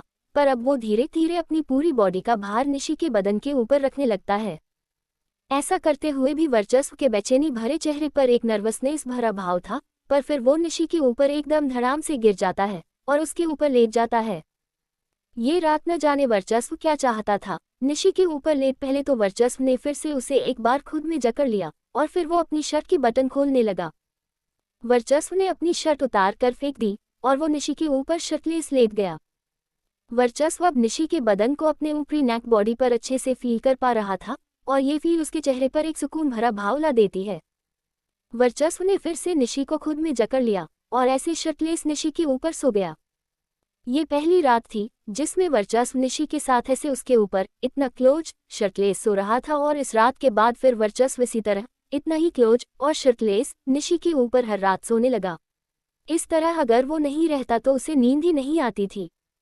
एक रात और वर्चस्व अपनी आदत की तरह निशी के ऊपर शर्टलेस लेटा हुआ था और वो निशी के चेहरे को बड़ी शिद्दत से निहार रहा था। फिर वो निशी से लिपट अपनी आंखें बंद कर लेता है, लेकिन अचानक ही उसने अपनी आंखें खोली। वो फिर से निशी के चेहरे को देखता है, पर इस बार वो एक बेचैनी के साथ निशी के चेहरे को देखता है और फिर वो अचानक ही निशी के कपड़े उतारने लगता है। निशी ने कुर्ती पहनी हुई थी, वर्चस्व उसकी कुर्ती को उतार देता है। निशी ब्रा बस में वर्चस्व के सामने होती है, उसके नीचे होती है। वर्चस्व ने निशी की कुर्ती खुद उतारी, लेकिन वो उसके बदन की तरफ नहीं देखता है। वो बस बेचैनी से अपनी नजरें सोती हुई निशी के चेहरे पर टिकाए हुए था। इस तरह निशी के चेहरे को देखते हुए फिर वर्चस्व अपनी बॉडी को निशी के बदन पर रखने लगता है। वर्चस्व भी शर्टलेस था और निशी के ऊपरी बदन में बस ब्रा थी। ऐसे में जब वर्चस्व की बॉडी निशी के बदन को छुई, वर्चस्व की बॉडी कुछ हरकत करने लगती है। अपनी बॉडी में हुई इस हरकत के चलते वर्चस्व अपनी आंखों को भींच लेता है और फिर उसने अपनी चेस्ट को निशी के सीने के उभारों पर प्रेस किया। दो जिस्म मिले तो वर्चस्व की बेचैनी और बढ़ चली। उसने अपनी भींची आंखों को खोला और निशी के पूरे चेहरे को बेतहाशा चूमने लगा। उसने उसके गालों को चूमा, उसकी बंद आंखों को चूमा, नाक को चूमा। ऐसे ही वो निशी के नेक के चूमने लगता है। जहां वो बाइट कर देता है, इस बाइट के करते ही वो खुद में एक मंद आवाज में बोला, कितनी सॉफ्ट हो तुम। कुछ पल वर्चस्व निशी के नेक को चूमता रहा। उसने अभी भी निशी के बदन को नहीं देखा था। वो वापस अपना चेहरा निशी के चेहरे के सामने करता है और अब वो अपने होठों को निशी के होठों के करीब ले जाने लगा। लेकिन वर्चस्व निशी के होठों को अपने होठों से छूता, तभी वो रुक जाता है। फिर वो कसकर निशी से लिपट गया और उसके नेक के पास अपना चेहरा छुपाकर एकदम शांत सा पड़ गया। ये रात वर्चस्व निशी के साथ इतना आगे बढ़ चुका था जिससे निशी अनजान थी और वर्चस्व ये सब कर खुश था। ऐसे ही एक रात वर्चस्व फिर से आगे बढ़ा। उसने उस रात भी निशी की कुर्ती उतार दिया और बिना उसका बदन देखे उसके ऊपर चिपक कर लेटा रहा। उसने उस दिन भी निशी के पूरे चेहरे को चूमा, उसके नेक को चूमा और बाइट भी किया। फिर वो अपना चेहरा निशी के चेहरे के सामने ले गया और अपने होंठ को निशी के होंठों के करीब लेकर गया, इतना करीब कि वर्चस्व और बेहोश निशी की सांसें एक दूसरे में घुल रही थीं। पर इतना करीब आकर भी वर्चस्व ने निशी के होंठों को छुआ नहीं। वो रुक गया। फिर उसने निशी के माथे से अपना माथा जोड़ा और एक बेताबी भरी आवाज में बोला, ये क्या कर दिया निशी तुमने मुझ पर। मैं तुम्हारे बिना रह नहीं पा रहा हूँ। बढ़ते दिन के साथ मैं तुम्हारे लिए पागल सा हो रहा हूँ। कितना आगे बढ़ चुका हूँ मैं तुम्हारे साथ। जानता हूँ मैं ये गलत कर रहा हूँ, पर मैं खुद को रोक नहीं पाता हूँ। लत बन गई हो तुम मेरी निशी। जब तक तुम्हें महसूस नहीं करता, ऐसा लगता है सब कुछ अधूरा है, मैं कुछ नहीं हूँ। एक बेचैनी, एक घुटन सी होती है।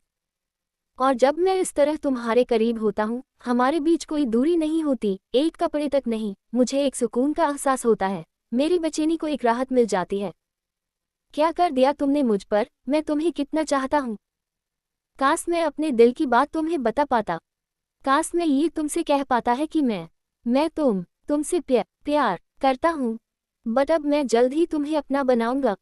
नहीं जानता अपनी दिल की बात तुमसे कह पाऊंगा या नहीं, अपनी फीलिंग तुम्हें दिखा पाऊंगा या नहीं, पर तुम्हें अपना जरूर बनाऊंगा। मेरा सुकून, मेरा जुनून, मेरा पागलपन बन चुकी हो तुम। जितना तुम्हारे करीब आ रहा हूँ, उतना ही तुम्हारा होता जा रहा हूँ। वर्चस्व निशी के लिए अपनी फीलिंग के चलते यूं ही उसके करीब कई बार गया।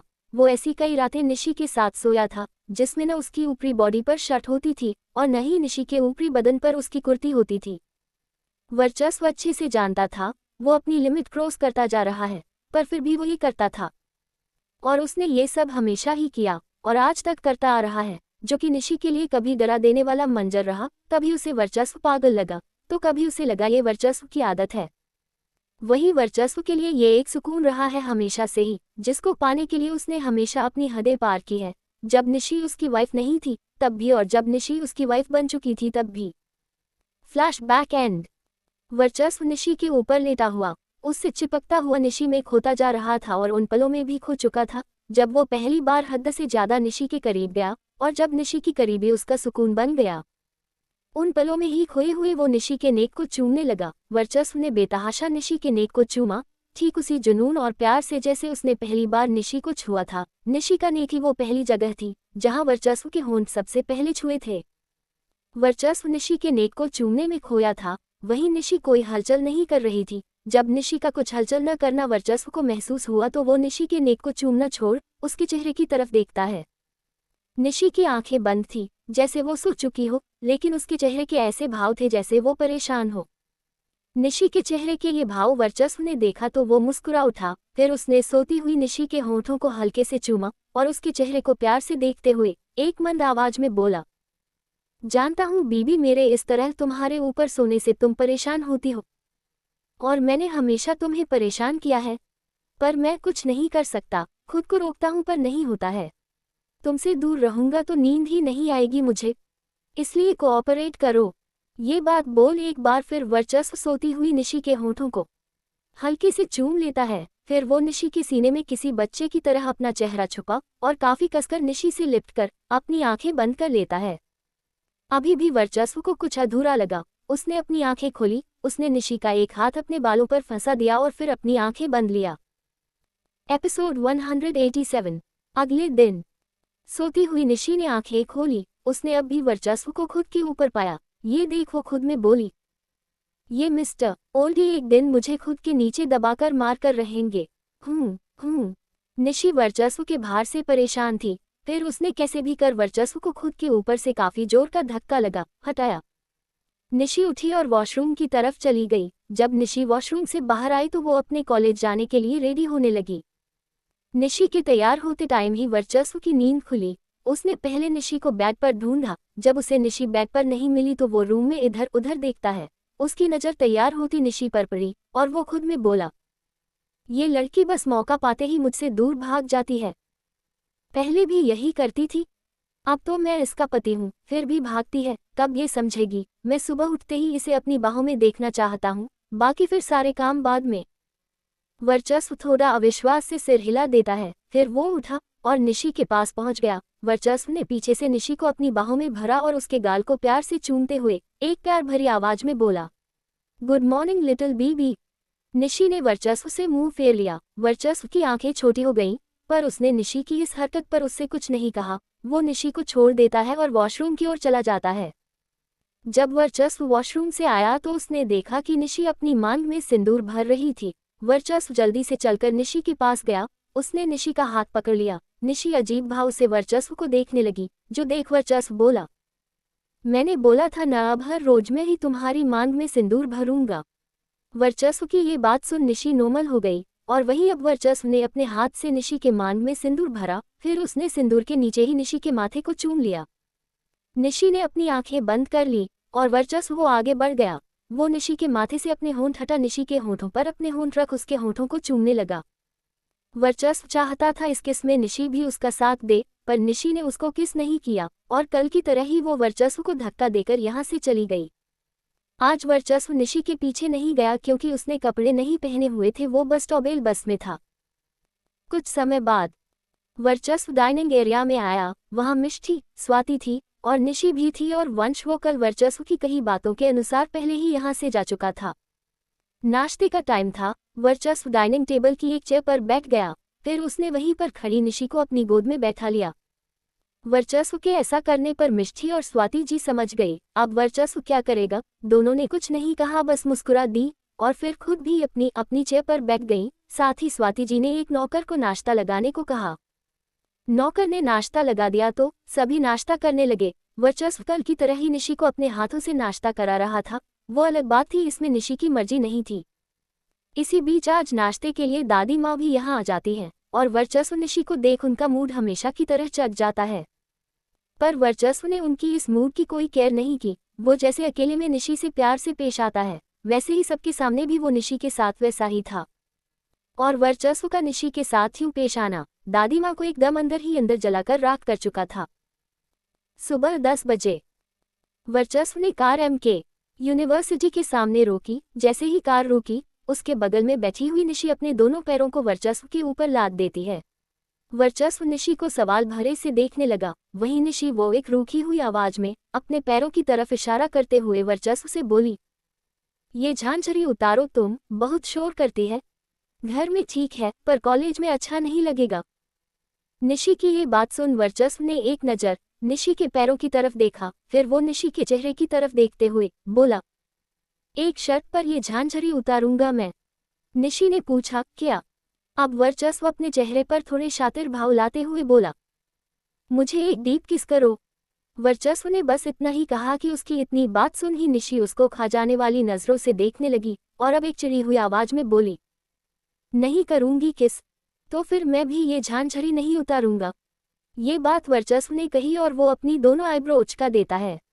वर्चस्व की बात सुन और उसका ये रिएक्शन देख निशी ने फिर से उसे खा जाने वाली नजरों से देखा। वहीं वर्चस्व ने कहा, किस? निशी वर्चस्व से मुंह फेर लेती है। वो अब वर्चस्व से कुछ नहीं कहती है और तमतमाते हुए कार से उतर जाती है। पीछे से वर्चस्व ने कहा, बाय बीबी, टेक केयर। निशी ने वर्चस्व को रिप्लाई करना तो दूर, पीछे मुड़कर देखा तक नहीं और यूनिवर्सिटी के अंदर चली गई। गुस्से में निशी यूनिवर्सिटी के अंदर तो आ गई, लेकिन यहाँ सब उसे अजीब नजरों से देख रहे थे। वजह वो जानती थी, उसके पैरों की झांझरी जो कि निशी के हर चलते कदम के साथ काफी तेज बज रही थी।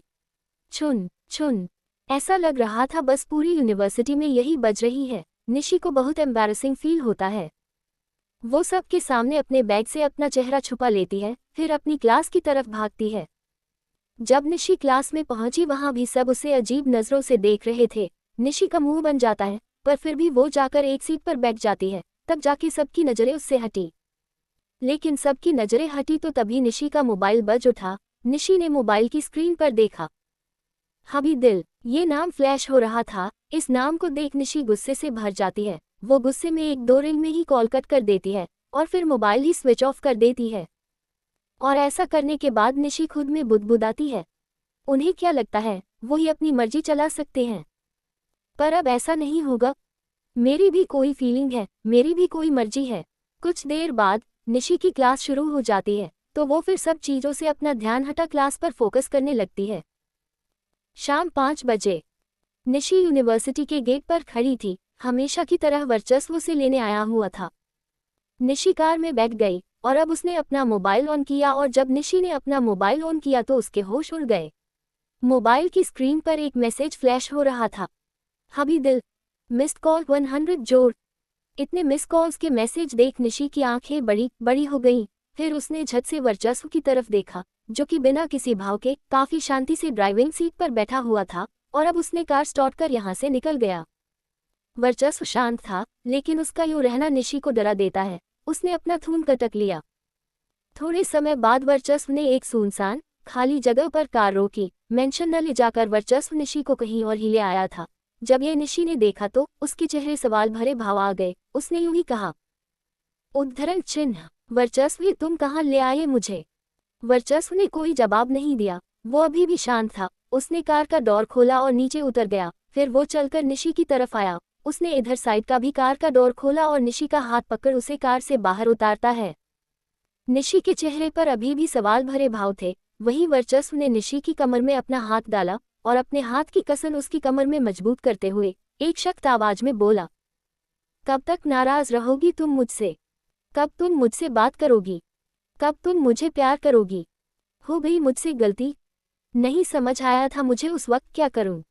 कर दिया मैंने वो सब जो नहीं करना चाहिए था, पर फिर मैंने अपनी गलती सुधारी न। फिर तुम अब भी क्यों मुझसे नाराज हो? क्यों गुस्सा हो? बोलो निशी। वर्चस्व आखिरी में चीख उठा और उसकी चीख साफ बता रही थी कि वो इस वक्त कितने गुस्से में है। वहीं वर्चस्व की ये चीखती हुई आवाज सुन निशी थोड़ी सी सहम सी गई, पर सहमेपन में भी वो वर्चस्व को जवाब देती है, कैसे गलती हो गई वर्चस्व तुमसे? उद्धरण चिन्ह, कैसे तुमने वो सब करने से पहले कुछ सोचा नहीं? उद्धरण चिन्ह, कैसे तुम्हें कुछ समझ नहीं आया? उद्धरण चिन्ह, दादी माँ ने तुमसे कहा तुम मुझे छोड़ दो और तुमने उनकी बात मान ली। यही था तुम्हारा प्यार वर्चस्व। उद्धरण चिन्ह, तुमने मुझे पूरा तोड़ कर रख दिया था और कहते हो गलती कर तुमने सब सुधार भी दिया। क्या सुधारा है तुमने? कुछ नहीं सुधारा है, बस जबरदस्ती की है मेरे साथ, जो तुम हमेशा करते हो। तुम्हारे लिए मेरी बातें, मेरी मर्जी, मेरा ओपिनियन कुछ मैटर नहीं करता है। तुम्हारे लिए बस वो मैटर करता है जिससे तुम्हें खुशी मिलती है, जो तुम्हें सही लगता है।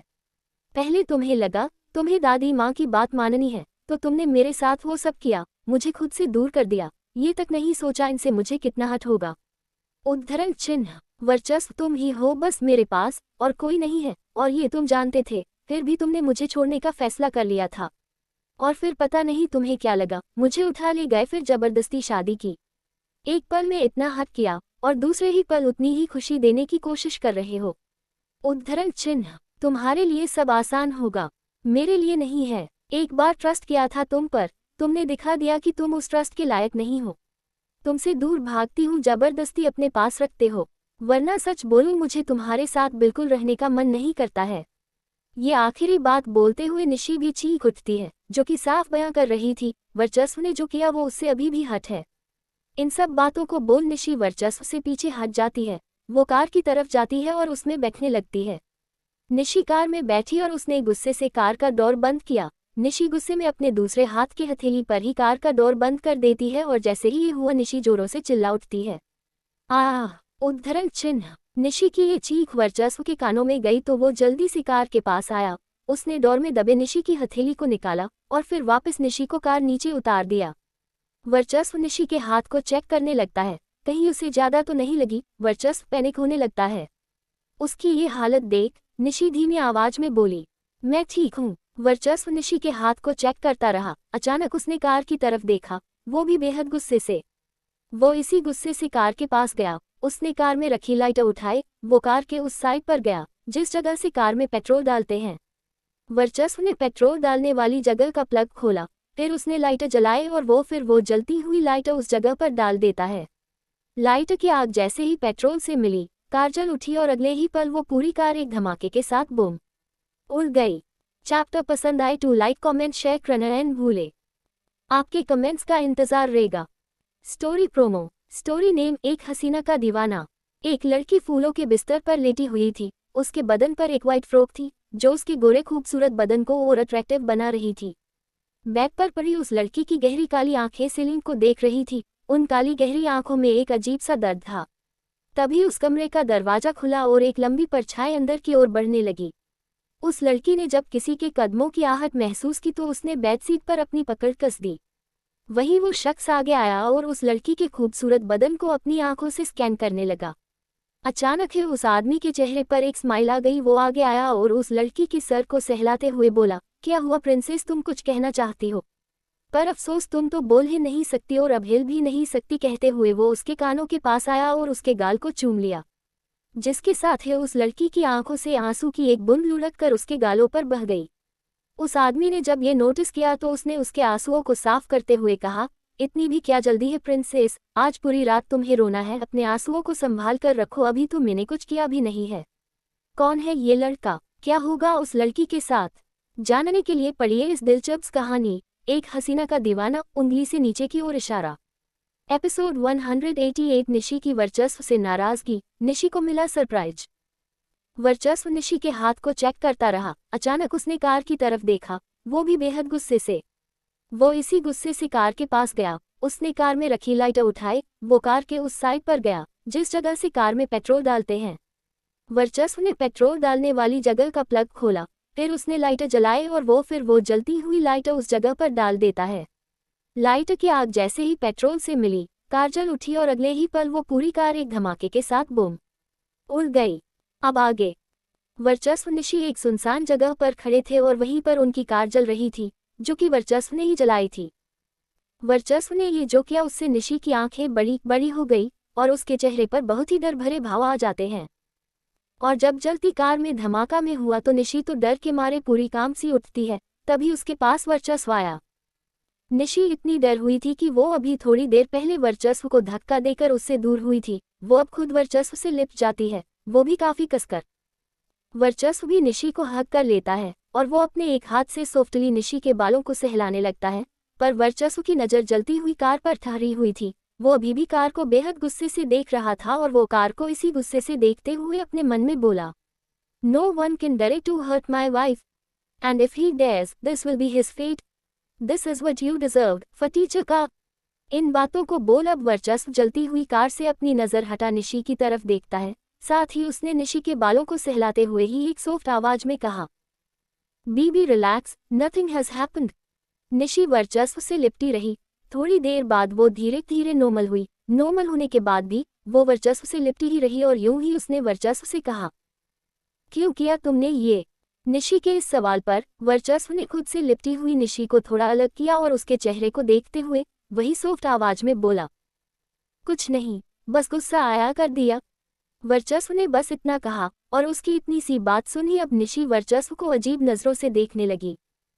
वहीं वर्चस्व ने फिर से निशी को हक कर लिया। साथ ही उसने अपना मोबाइल निकाला और किसी को कॉल कर बोला, मैं तुम्हें लोकेशन सेंड कर रहा हूँ, यहाँ एक कार भेजो। कुछ देर बाद यहाँ पर एक न्यू लग्जरी कार खड़ी होती है जिसमें वर्चस्व निशी को लेकर बैठ जाता है और अगले ही पल कार यहाँ से निकल जाती है। थोड़े समय बाद कार नोगामी मेंशन के बाहर आकर खड़ी हुई, जहाँ निशी उतर जाती है और मेंशन के अंदर चली जाती है और वर्चस्व वापस यहाँ से चला जाता है। रात का समय। वर्चस्व कंपनी से वापस आया। वो रूम में गया तो उसकी पहली नज़र निशी पर ही गई, जो कि कल की तरह ही विंडो के पास खड़ी थी और शायद आज भी वो बाहर की हवा खा रही थी।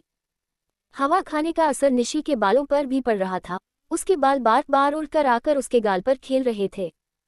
जब ये वर्चस्व ने देखा तो वो मुस्कुरा दिया। फिर वो वॉशरूम की ओर चला गया।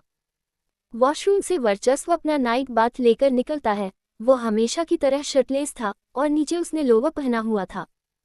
अब वर्चस्व निशी के पास जाता है। उसने निशी के गाल पर खेलते हुए बालों को अपने हाथ से हटाकर निशी के कान के पीछे टक दिया। फिर वो निशी के गाल पर अपने हाथ की ठंडी ठंडी उंगली चलाते हुए बोला, बीबी तुम सोई नहीं अभी तक? निशी ने वर्चस्व की तरह देखा। फिर उसने वर्चस्व का हाथ अपने गाल से झटक दिया और यहाँ से बेड पर चली गई।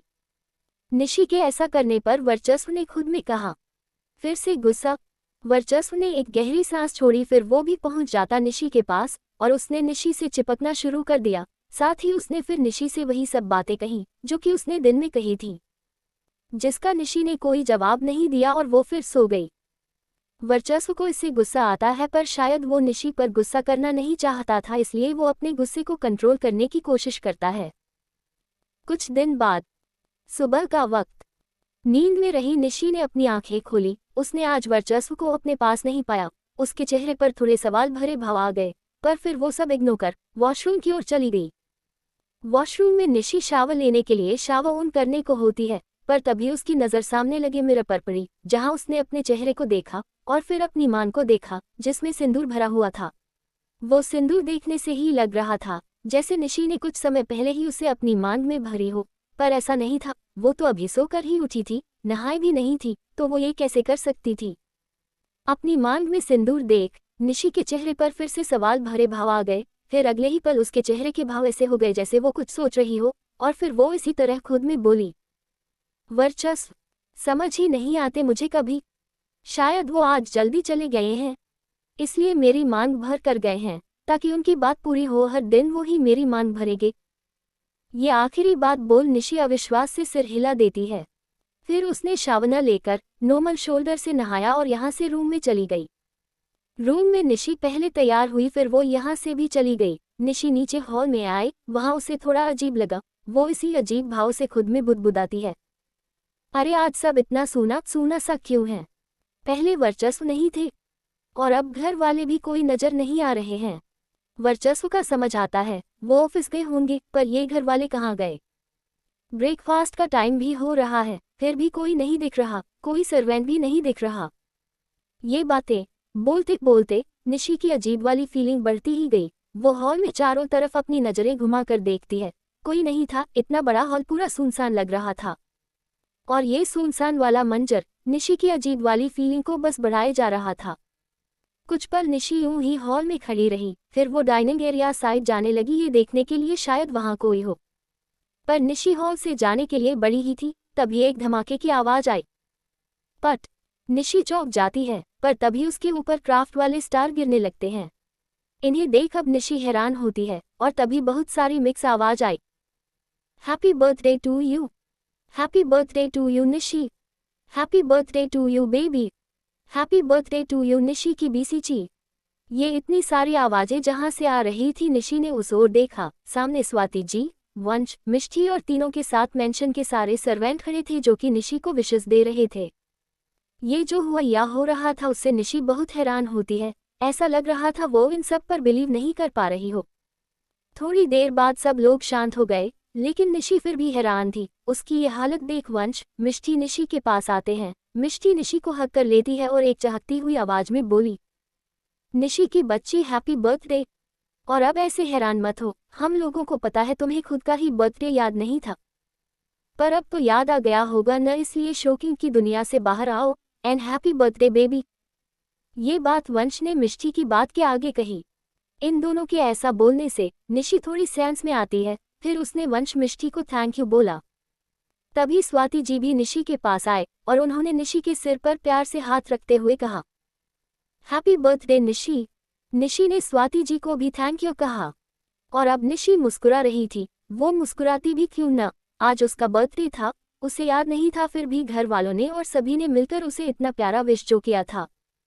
और अब निशी के होठों से ये मुस्कान गायब ही नहीं होती है, क्योंकि वंश, मिष्टी और स्वाति जी ने निशी के बर्थडे को स्पेशल बनाने में कोई कसर नहीं छोड़ी थी। आज तो निशी के पसंद का नाश्ता भी बना था जो कि स्वाति जी ने अपने हाथों से बनाया था, जिसे निशी ने बड़े मजे से खाया। और फिर वो कॉलेज चली गई और बाकी सभी भी अपने काम पर चले गए। शाम का समय, निशी कॉलेज से मेंशन आती है। वो कार से उतर अपनी ही धुन में मेंशन के अंदर जाती है, लेकिन जैसे ही निशी ने अपने कदम मेंशन के अंदर रखे, तभी किसी ने निशी की आंखों में अपने हाथ रख उसकी आंखों को बंद कर दिया। निशी हड़बड़ा गई और वो यूं ही बोली, कौन है? उद्धरण चिन्ह। निशी के इस सवाल पर मिष्टी बोली, जिसने ही अपने हाथ से निशी की आंखों को बंद किया हुआ था, मैं हूँ भाभी जी। मिष्टी की आवाज सुन निशी रिलैक्स हो गई और अब वो नॉर्मल भाव से बोली, मिष्टी तुमने ये मेरी आंखें क्यों बंद कर दी? उद्धरण चिन्ह। हटाओ हाथ। मिष्टी ने निशी की आंखों से हाथ नहीं हटाया और वो अब निशी को अपने साथ ले जाने लगी। निशी की आंखें बंद थी, वो कुछ कर ही नहीं पाती है सिवाय मिष्टी के साथ जाने के। मिष्टी निशी की आंखें बंद किए हुए उसे अपने रूम में लेकर गई। वहां वो निशी की आंखों से अपना हाथ हटा देती है, पर निशी यहाँ उससे कुछ कहती, तभी मिष्टी ने उसके हाथ में एक ड्रेस थमा दी और निशी को जबरदस्ती वॉशरूम में धक्का देते हुए बोली, जाओ इसे चेंज करके आओ। निशी को कुछ नहीं समझ आ रहा था, ये मिष्टी उसके साथ क्या कर रही है। वो थोड़ी देर बाद एक बेबी पिंक का कलर का सुंदर सा गाउन पहन कर आती है। इस गाउन में निशी को देख मिष्टी उसे देखते ही रह गई। फिर वो निशी को मिरर के सामने बैठा दी और उसका मेकअप करने लगी। मेकअप करते हुए मिष्टी से कुछ गलतियां हो जाती हैं, जिसे देख निशी को वर्चस्व की याद आ जाती है। निशी को मिष्टी में वर्चस्व नजर आता है।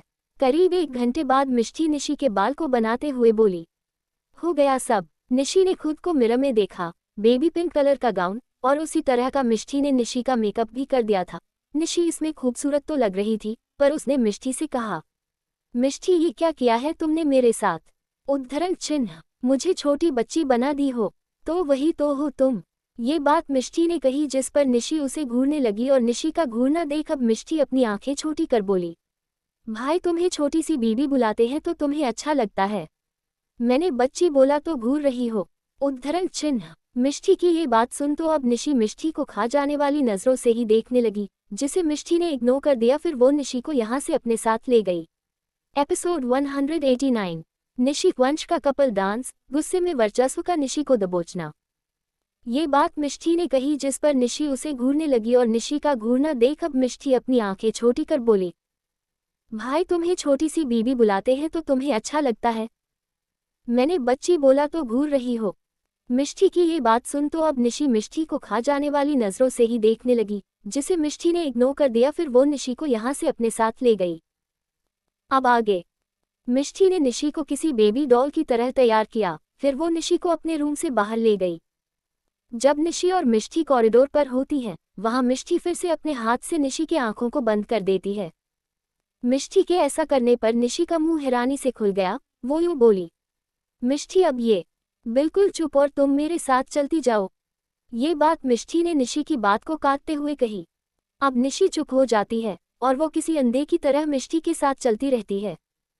मिष्टी निशी को लेकर नीचे हॉल में आती है, वहाँ वो हॉल के बीचों बीच निशी को खड़ा कर देती है। फिर वो निशी की आंखों से अपना हाथ हटा देती है। निशी ने अपनी बंद आंखों को खोला और जैसे ही उसने अपनी आंखों को खोला, एक पल के लिए उसकी आंखें चौंधिया गई और फिर हैरानी से बड़ी हो गईं। पूरा हॉल डेकोरेटेड था, ऐसे जैसे यहाँ कोई पार्टी हो। सब तरफ लाइट ही लाइट, पूरे हॉल के फर्श पर बलून्स ही बलून्स। इन बलून्स के बीच एक राउंड बड़ी रिंग लगी हुई थी। वो रिंग में भी लाइटें जल रही थीं और उस रिंग के सेंटर पर लिखा हुआ था हैप्पी बर्थडे। इसी रिंग के साइड पर निशी की कुछ फोटोज भी लगी हुई थी। इसके साथ ही हॉल के बीच में ही जहाँ निशी खड़ी थी वहीं थोड़ी दूरी पर ही एक टेबल रखा हुआ था। वो टेबल भी डेकोरेटेड था और उस टेबल पर एक बड़ा केक रखा हुआ था जो कि निशी की गाउन के मैचिंग जैसा था। निशी तो ये सब देखती ही गई। तभी उसके पास वंश और स्वाति जी आए। वंश ने हैरान निशी से कहा, सो बेबी, कैसा लगा तुम्हें हमारा ये छोटा सा सरप्राइज? उद्धरण चिन्ह। वंश के बोलने से निशी थोड़ी सेंस में आए और वो बोली, ये सब। निशी ने बस इतना ही कहा कि तभी स्वाति जी बोली, ये सब तुम्हारे बर्थडे सेलिब्रेशन के लिए है। अब बताओ भी कैसा लगा तुम्हें? हाँ निशी की बच्ची, बताओ भी, या फिर मैंने, माँ ने और वंश ने फालतू ही इतनी मेहनत की है? ये बात मिष्ठी ने स्वाति जी की बात के आगे बोली। निशी को सब बहुत अच्छा लगा था। उसने अब अपनी आंखों में चमक लाते हुए सारी डेकोरेशन को देखा। फिर वो मुस्कुराती हुई स्वाति जी, मिष्ठी, वंश से बोली, मुझे सब बहुत बहुत अच्छा लगा। सब किसी ड्रीम की तरह लग रहा है। थैंक यू माँ, thank you Mishti, thank you वंश। निशी ने ये बातें ऐसी आवाज में कही जिससे साफ पता चल रहा था वो इस सरप्राइज से कितनी खुश है। निशी को खुश देख स्वाति जी और वंश, मिष्ठी भी मुस्कुरा उठे। कुछ समय बाद जब थोड़ी रात हो जाती है, वंश ने निशी से कहा, बेबी चलो केक कट करो, फिर हमें और भी सेलिब्रेशन करना है। वंश की इस बात के आगे मिष्ठी बोली, हाँ निशी, हमने बहुत सारे गेम भी सोचे हैं और डांस भी। थोड़ी देर बाद निशी केक कट करने लगती है। इस मूवमेंट पर सभी ने एक बार फिर निशी को विश किया, happy birthday to you Nishi, happy birthday to you baby, happy birthday to you Nishi की बीसीची। पार्टी में बस घर वाले थे और साइड में सर्वेंट भी खड़े थे जिन्होंने ने भी निशी को विश किया। निशी इसमें में भी बहुत खुश थी। उसके चेहरे से स्माइल हट ही नहीं रही थी, बल्कि समय के साथ ही स्माइल और बढ़ती ही जा रही थी। निशी केक कट कर ही रही थी और सब उसे विश कर ही रहे थे। तभी सबके विश की आवाज के साथ किसी के शूज की खटखट सुनाई दी। वो शूज की आवाज इतनी तेज थी कि जैसे जैसे वो सबके कानों में पड़ती गई, सब खामोश हो गए। निशी भी अपना केक कट करना रोक शांत खड़ी हो गई। सब ने एक साथ सामने की तरफ देखा। सामने वर्चस्व खड़ा था। वो अपने पैंट के पॉकेट में अपने दोनों हाथ डालकर खड़ा था और उसके चेहरे के भाव ऐसे थे जैसे वो हॉल में रहे हर एक पसंद से यही सवाल कर रहा हो कि क्या हो रहा है ये सब। वर्चस्व के अचानक आने से सबको सांप सूंघ चुका था। ऊपर से वर्चस्व जिस भाव से खड़ा था वो और सबको सहमा रहा था। पर ऐसे माहौल में बोलने की हिम्मत स्वाति जी ने की। उन्होंने वर्चस्व से कहा, अरे वर्चस्व, बिल्कुल सही टाइम पर आए हो तुम। निशी केक कट रही थी, अब तुम भी उसके साथ खड़े हो जाओ और निशी के साथ केक कट करो। स्वाति जी की ये बात सुन वर्चस्व ने एक नज़र घूमा, पूरे हॉल को देखा, फिर सामने खड़ी निशी की तरफ देखा। निशी भी वर्चस्व की तरफ ही देख रही थी, लेकिन जैसे ही वर्चस्व ने उसकी तरफ देखा वो दूसरी तरफ देखने लगी और थोड़ी तेज आवाज में बोली, माँ मेरा बर्थडे है, मैं खुद ही केक कट करूंगी। निशी ने जैसे ही ये बात बोली वो अब केक कट करने लगती है। उसके ऐसा करने पर सबको हैरानी हुई, पर कोई कुछ कहता उससे पहले ही निशी ने केक कट कर दिया और सबसे पहले उसने स्वाति जी को केक खिलाया, फिर मिष्टी और वंश को, फिर उसने वहां खड़े सभी सर्वेंट को भी केक खिलाया। इस बीच निशी ने वर्चस्व की तरफ देखा तक नहीं, वहीं वर्चस्व निशी को ही देख रहा था। वर्चस्व के आने से माहौल पूरा बदल चुका था, लेकिन इस बदले माहौल को निशी ने फिर से बदल दिया। केक कट के बाद वो गेम खेलने के लिए बोलने लगी। थोड़ी समय बाद सब भी वर्चस्व का यहाँ होने का भूल ही गए। सब ने गेम खेला, फिर इसके बाद डांस भी हुआ। निशी ने वंश के साथ कपल डांस किया। हालांकि इस डांस में वंश डरा हुआ था, लेकिन निशी फुल मूड में थी। निशी वंश के साथ कपल डांस कर रही थी, ये भी वर्चस्व देख रहा था और ये देखते हुए उसके चेहरे के भाव सख्त पड़ने लगे। फिर वो अचानक ही चलकर निशी के पास गया। वर्चस्व के आने पर भी निशी डांस कर रही थी, लेकिन वंश उसकी जान हलक पर आ चुकी थी। निशी वंश से पीछे नहीं हटी, पर अब वंश खुद निशी से पीछे हट जाता है और जैसे ही वंश निशी से पीछे हटा तभी वर्चस्व निशी की कमर में हाथ डाल उसे खुद से चिपकाते हुए उसके चेहरे के करीब अपना चेहरा ले गया और फिर अपने होंठ उसके होंठों के करीब ले गया। जब वर्चस्व निशी की सांसें एक दूसरे में घुलने लगी तभी वर्चस्व रुक सा गया। वर्चस्व निशी के बीच ये जो हो रहा था उससे एक बार फिर सबको सांप सूंघ जाता है, और अब सब हैरान भी थे। वो इसी हैरानी से वर्चस्व निशी को देख रहे थे कि अब उन दोनों के बीच क्या होने वाला है। वर्चस्व जिस तरह अचानक निशी के करीब आया था उससे निशी की थोड़ी धड़कनें तेज हो चली थीं और सांसें भी तेज हो जाती हैं। वर्चस्व निशी के होंठ एकदम करीब थे, इतने करीब कि अगर दोनों में से किसी ने भी एक शब्द कहा तो दोनों के होंठ मिल जाएंगे। निशी वर्चस्व की आंखों में देख रही थी, वही वर्चस्व भी निशी की आंखों में देख रहा। वो अब अपने होंठ को और निशी के होंठ के करीब लेकर गया, जिससे उनके होंठ के बीच जो दूरी तो वो मिट जाए। पर ये दूरी मिटती तभी वर्चस्व ने झटके से निशी को छोड़ दिया और यहाँ से चला गया। वर्चस्व के ऐसा करने पर अब निशी भी थोड़ी हैरान होती है, और वहीं बाकी सभी तो पहले ही हैरान थे। वर्चस्व जा चुका था और जब थोड़ी देर बाद सब सेंस में आए तो निशी उनके साथ फिर मस्ती करने लगी। अब निशी ने स्वाति जी और मिष्ठी दोनों के साथ डांस किया, वो भी कपल डांस। रात 11 बजे सबके साथ एंजॉय कर अपना बर्थडे सेलिब्रेट कर अब निशी अपने रूम में लौटती है। निशी थोड़ी थकी हुई थी, वो एक आलस से रूम का डोर खोलती है और रूम के अंदर जाती है। पर जैसे ही निशी ने रूम में कदम रखा किसी ने उसे दबोच लिया। निशी को खुद को संभालने का टाइम ही नहीं मिला। वो शख्स निशी को काफी जोर से डोर पर पिन कर देता है और उसके दोनों हाथों के पंजों को अपने हाथों के पंजों में भर उन्हें भी निशी के साइड डोर पर पिन कर देता है। फिर वो अपनी बॉडी निशी के बदन पर प्रेस करता है। उसके ऐसा करने पर निशी हिल भी नहीं पाती है, साथ ही वो अपने ऊपर हुए इस अचानक आक्रमण से हैरान भी थी। निशी इसी हैरानी भरे भाव से अपने सामने खड़े शख्स को देखती है। वो वर्चस्व था जो कि अपनी आंखें छोटी किए हुए निशी को घूर रहा था। उसके घूरने से हैरानी में रही निशी अपना थून गटक लेती है, फिर वो अपने बदन से धक्का दे वर्चस्व को खुद से थोड़ा दूर करने की कोशिश करती है। पर उसकी इस कोशिश पर वर्चस्व निशी से और चिपक जाता है। वो अभी भी अपनी आंखें छोटी किए हुए निशी को घूर रहा था और अब यूं ही निशी को घूरते हुए वो अपनी सख्त आवाज में बोला, बहुत एंजॉयमेंट हो रही थी बीबी। सबको अपने हाथों से केक खिलाया, गेम खेला एंड डांस भी किया, वो भी कपल वाला।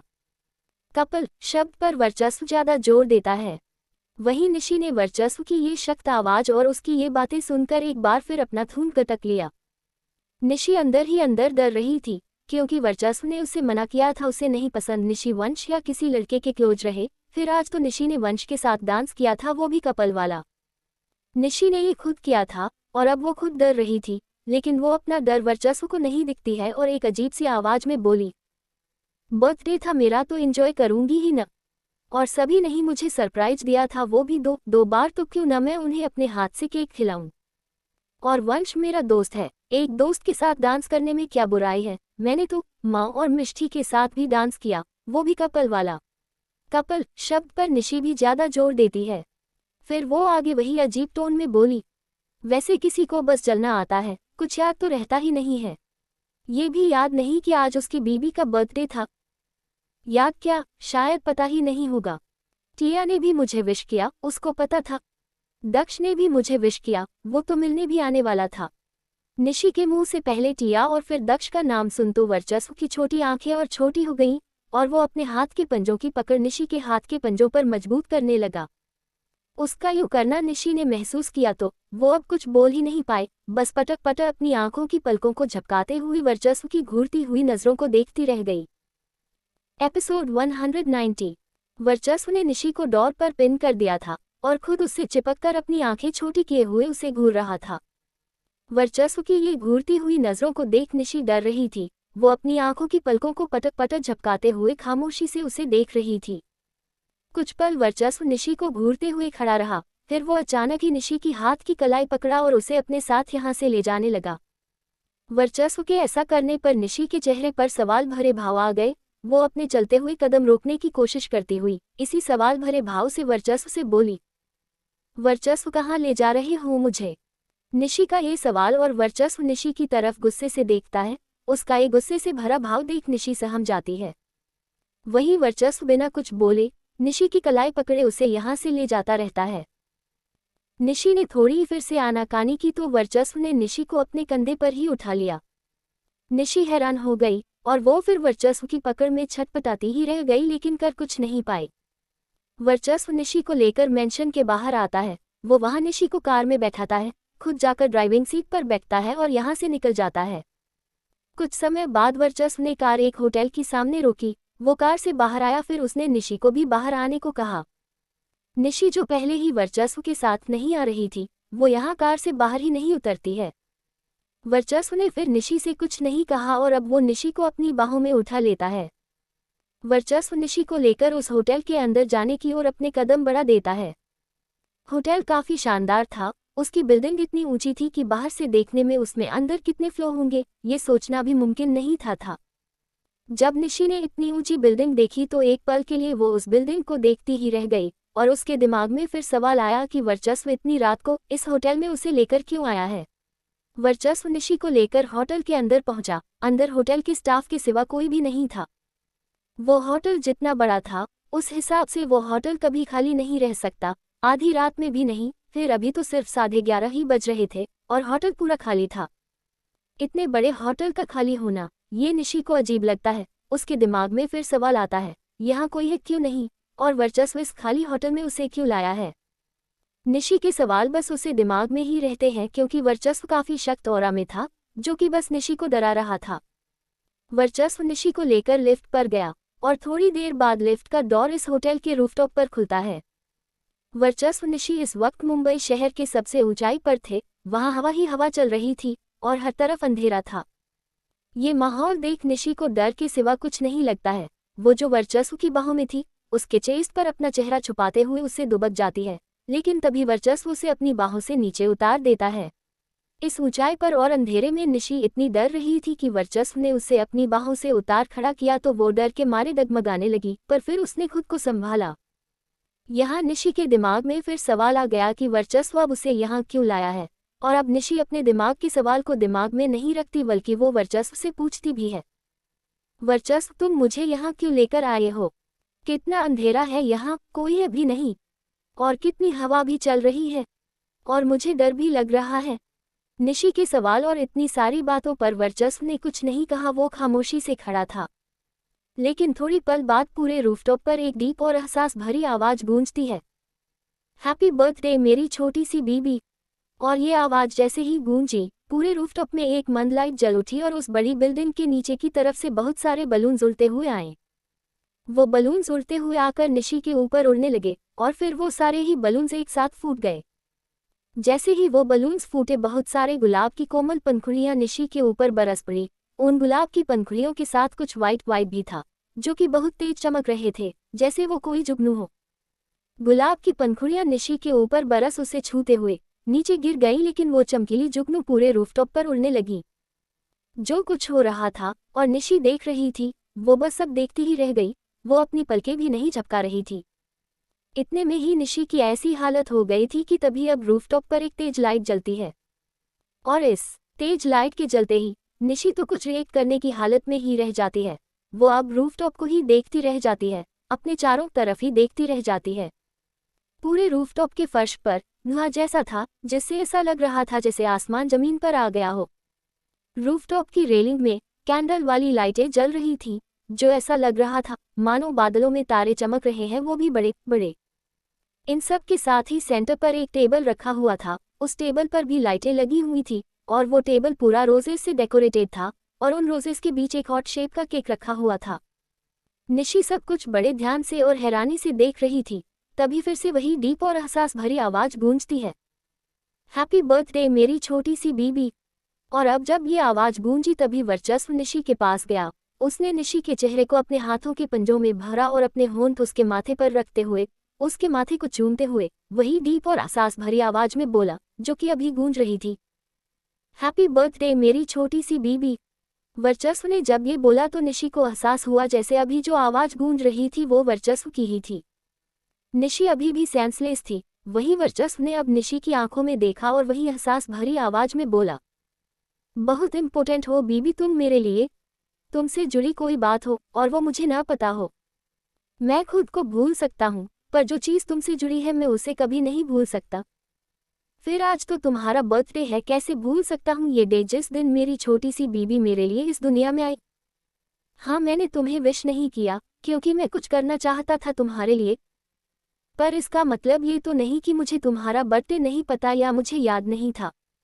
वर्चस्व की इन बातों को सुन सेंसलेस निशी थोड़ी सेंस में आती है, लेकिन अब उसके चेहरे के भाव ऐसे थे जैसे वो वर्चस्व की बात सुन सरप्राइज हो। निशी जिसे खुद ही खुद का बर्थडे याद नहीं था, लेकिन सब ने जब उसे विश किया और उसे सरप्राइज दिया तो उससे याद दिया कि आज उसका बर्थडे है। पर सबके विश करने के बाद भी निशी का पूरा दिन अधूरा सा था। वो कहीं न कहीं मिस कर रही थी कि काश वर्चस्व भी उसे विश करता, पर वैसा हुआ नहीं, जिसके चलते निशी ने मान लिया शायद वर्चस्व को पता ही नहीं है कि आज उसका बर्थडे है। पर अभी जो वर्चस्व ने निशी के लिए इतना कुछ किया और जो बातें बोली, उससे निशी समझ जाती है वर्चस्व को उसका बर्थडे पता था। और यही चीज़ निशी को सरप्राइज कर जाती है, क्योंकि उसकी सोच और बातें दोनों ही झूठी जो साबित हो चुकी थी। निशी के सरप्राइज भरे भाव देख वर्चस्व ने कुछ नहीं कहा। वो बस थोड़ा सा अविश्वास से मुस्कुरा देता है, जैसे उसे पता था निशी का ऐसा ही कुछ हाल होगा। फिर वर्चस्व ने निशी का हाथ पकड़ा और उसे ले जाकर उस टेबल के पास खड़ा कर दिया जिसमें केक रखा हुआ था। निशी को खड़ा कर वर्चस्व निशी के पीछे खड़ा हो जाता है। उसने निशी को बेखक कर लिया और उसके कंधे पर अपना चेहरा रखते हुए सॉफ्ट आवाज में बोला, केक कट करो बीबी, 12 बजने वाले हैं, लेट हो जाएगा। अब तक निशी पूरी सेंस में आ चुकी थी और वो अब ये भी समझ चुकी थी कि वर्चस्व ने उसे सरप्राइज दिया है, जो कि काफी खूबसूरत था। और इस खूबसूरत सरप्राइज से निशी को अच्छा लग रहा था। वो कोशिश भी करती फिर भी अपनी ये अच्छी वाली फीलिंग को छुपा नहीं सकती थी।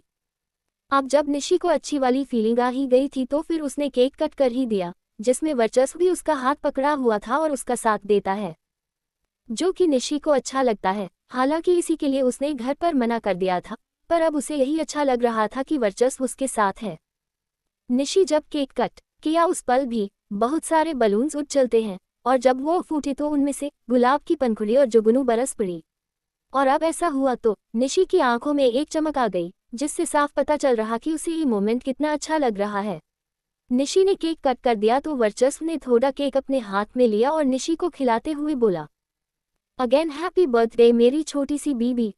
इस बार वर्चस्व ने निशी को विश किया तो निशी एक धीमी आवाज में बोली, थैंक यू। और फिर वो वर्चस्व को अपने हाथ से केक खिलाने लगी, पर तभी वर्चस्व ने उसका हाथ पकड़ लिया और बोला, मैं अपने तरीके से खाऊंगा। निशी के चेहरे पर थोड़े सवाल भरे भाव आ गए। वही वर्चस्व जो अभी भी निशी को देखकर हक कर खड़ा था, वो निशी से अलग हुआ और निशी को अपने तरफ घूमता है। फिर वो निशी के चेहरे की तरफ झुकने लगता है। निशी के होंठों पर केक लगा हुआ था। वर्चस्व उसके होंठ पर अपनी जीभ कभी डीपली घुमाते हुए निशी के होंठों पर लगे केक को चाट जाता है। वर्चस्व ने जैसे ही ये किया, निशी का चेहरा गुलाबी पड़ गया। बड़े दिनों बाद निशी में फिर से वही रंग रूप नजर आ रहे थे जो वो पहले वर्चस्व के पास आने पर रिएक्ट करती थी। मतलब निशी आज वर्चस्व को गुस्सा नहीं दिखा रही थी। नहीं तो पिछले कुछ दिनों से निशी बस चिड़ी हुई मूड में रहती थी, खास तौर पर वर्चस्व के साथ, लेकिन आज सब बदला बदला सा था।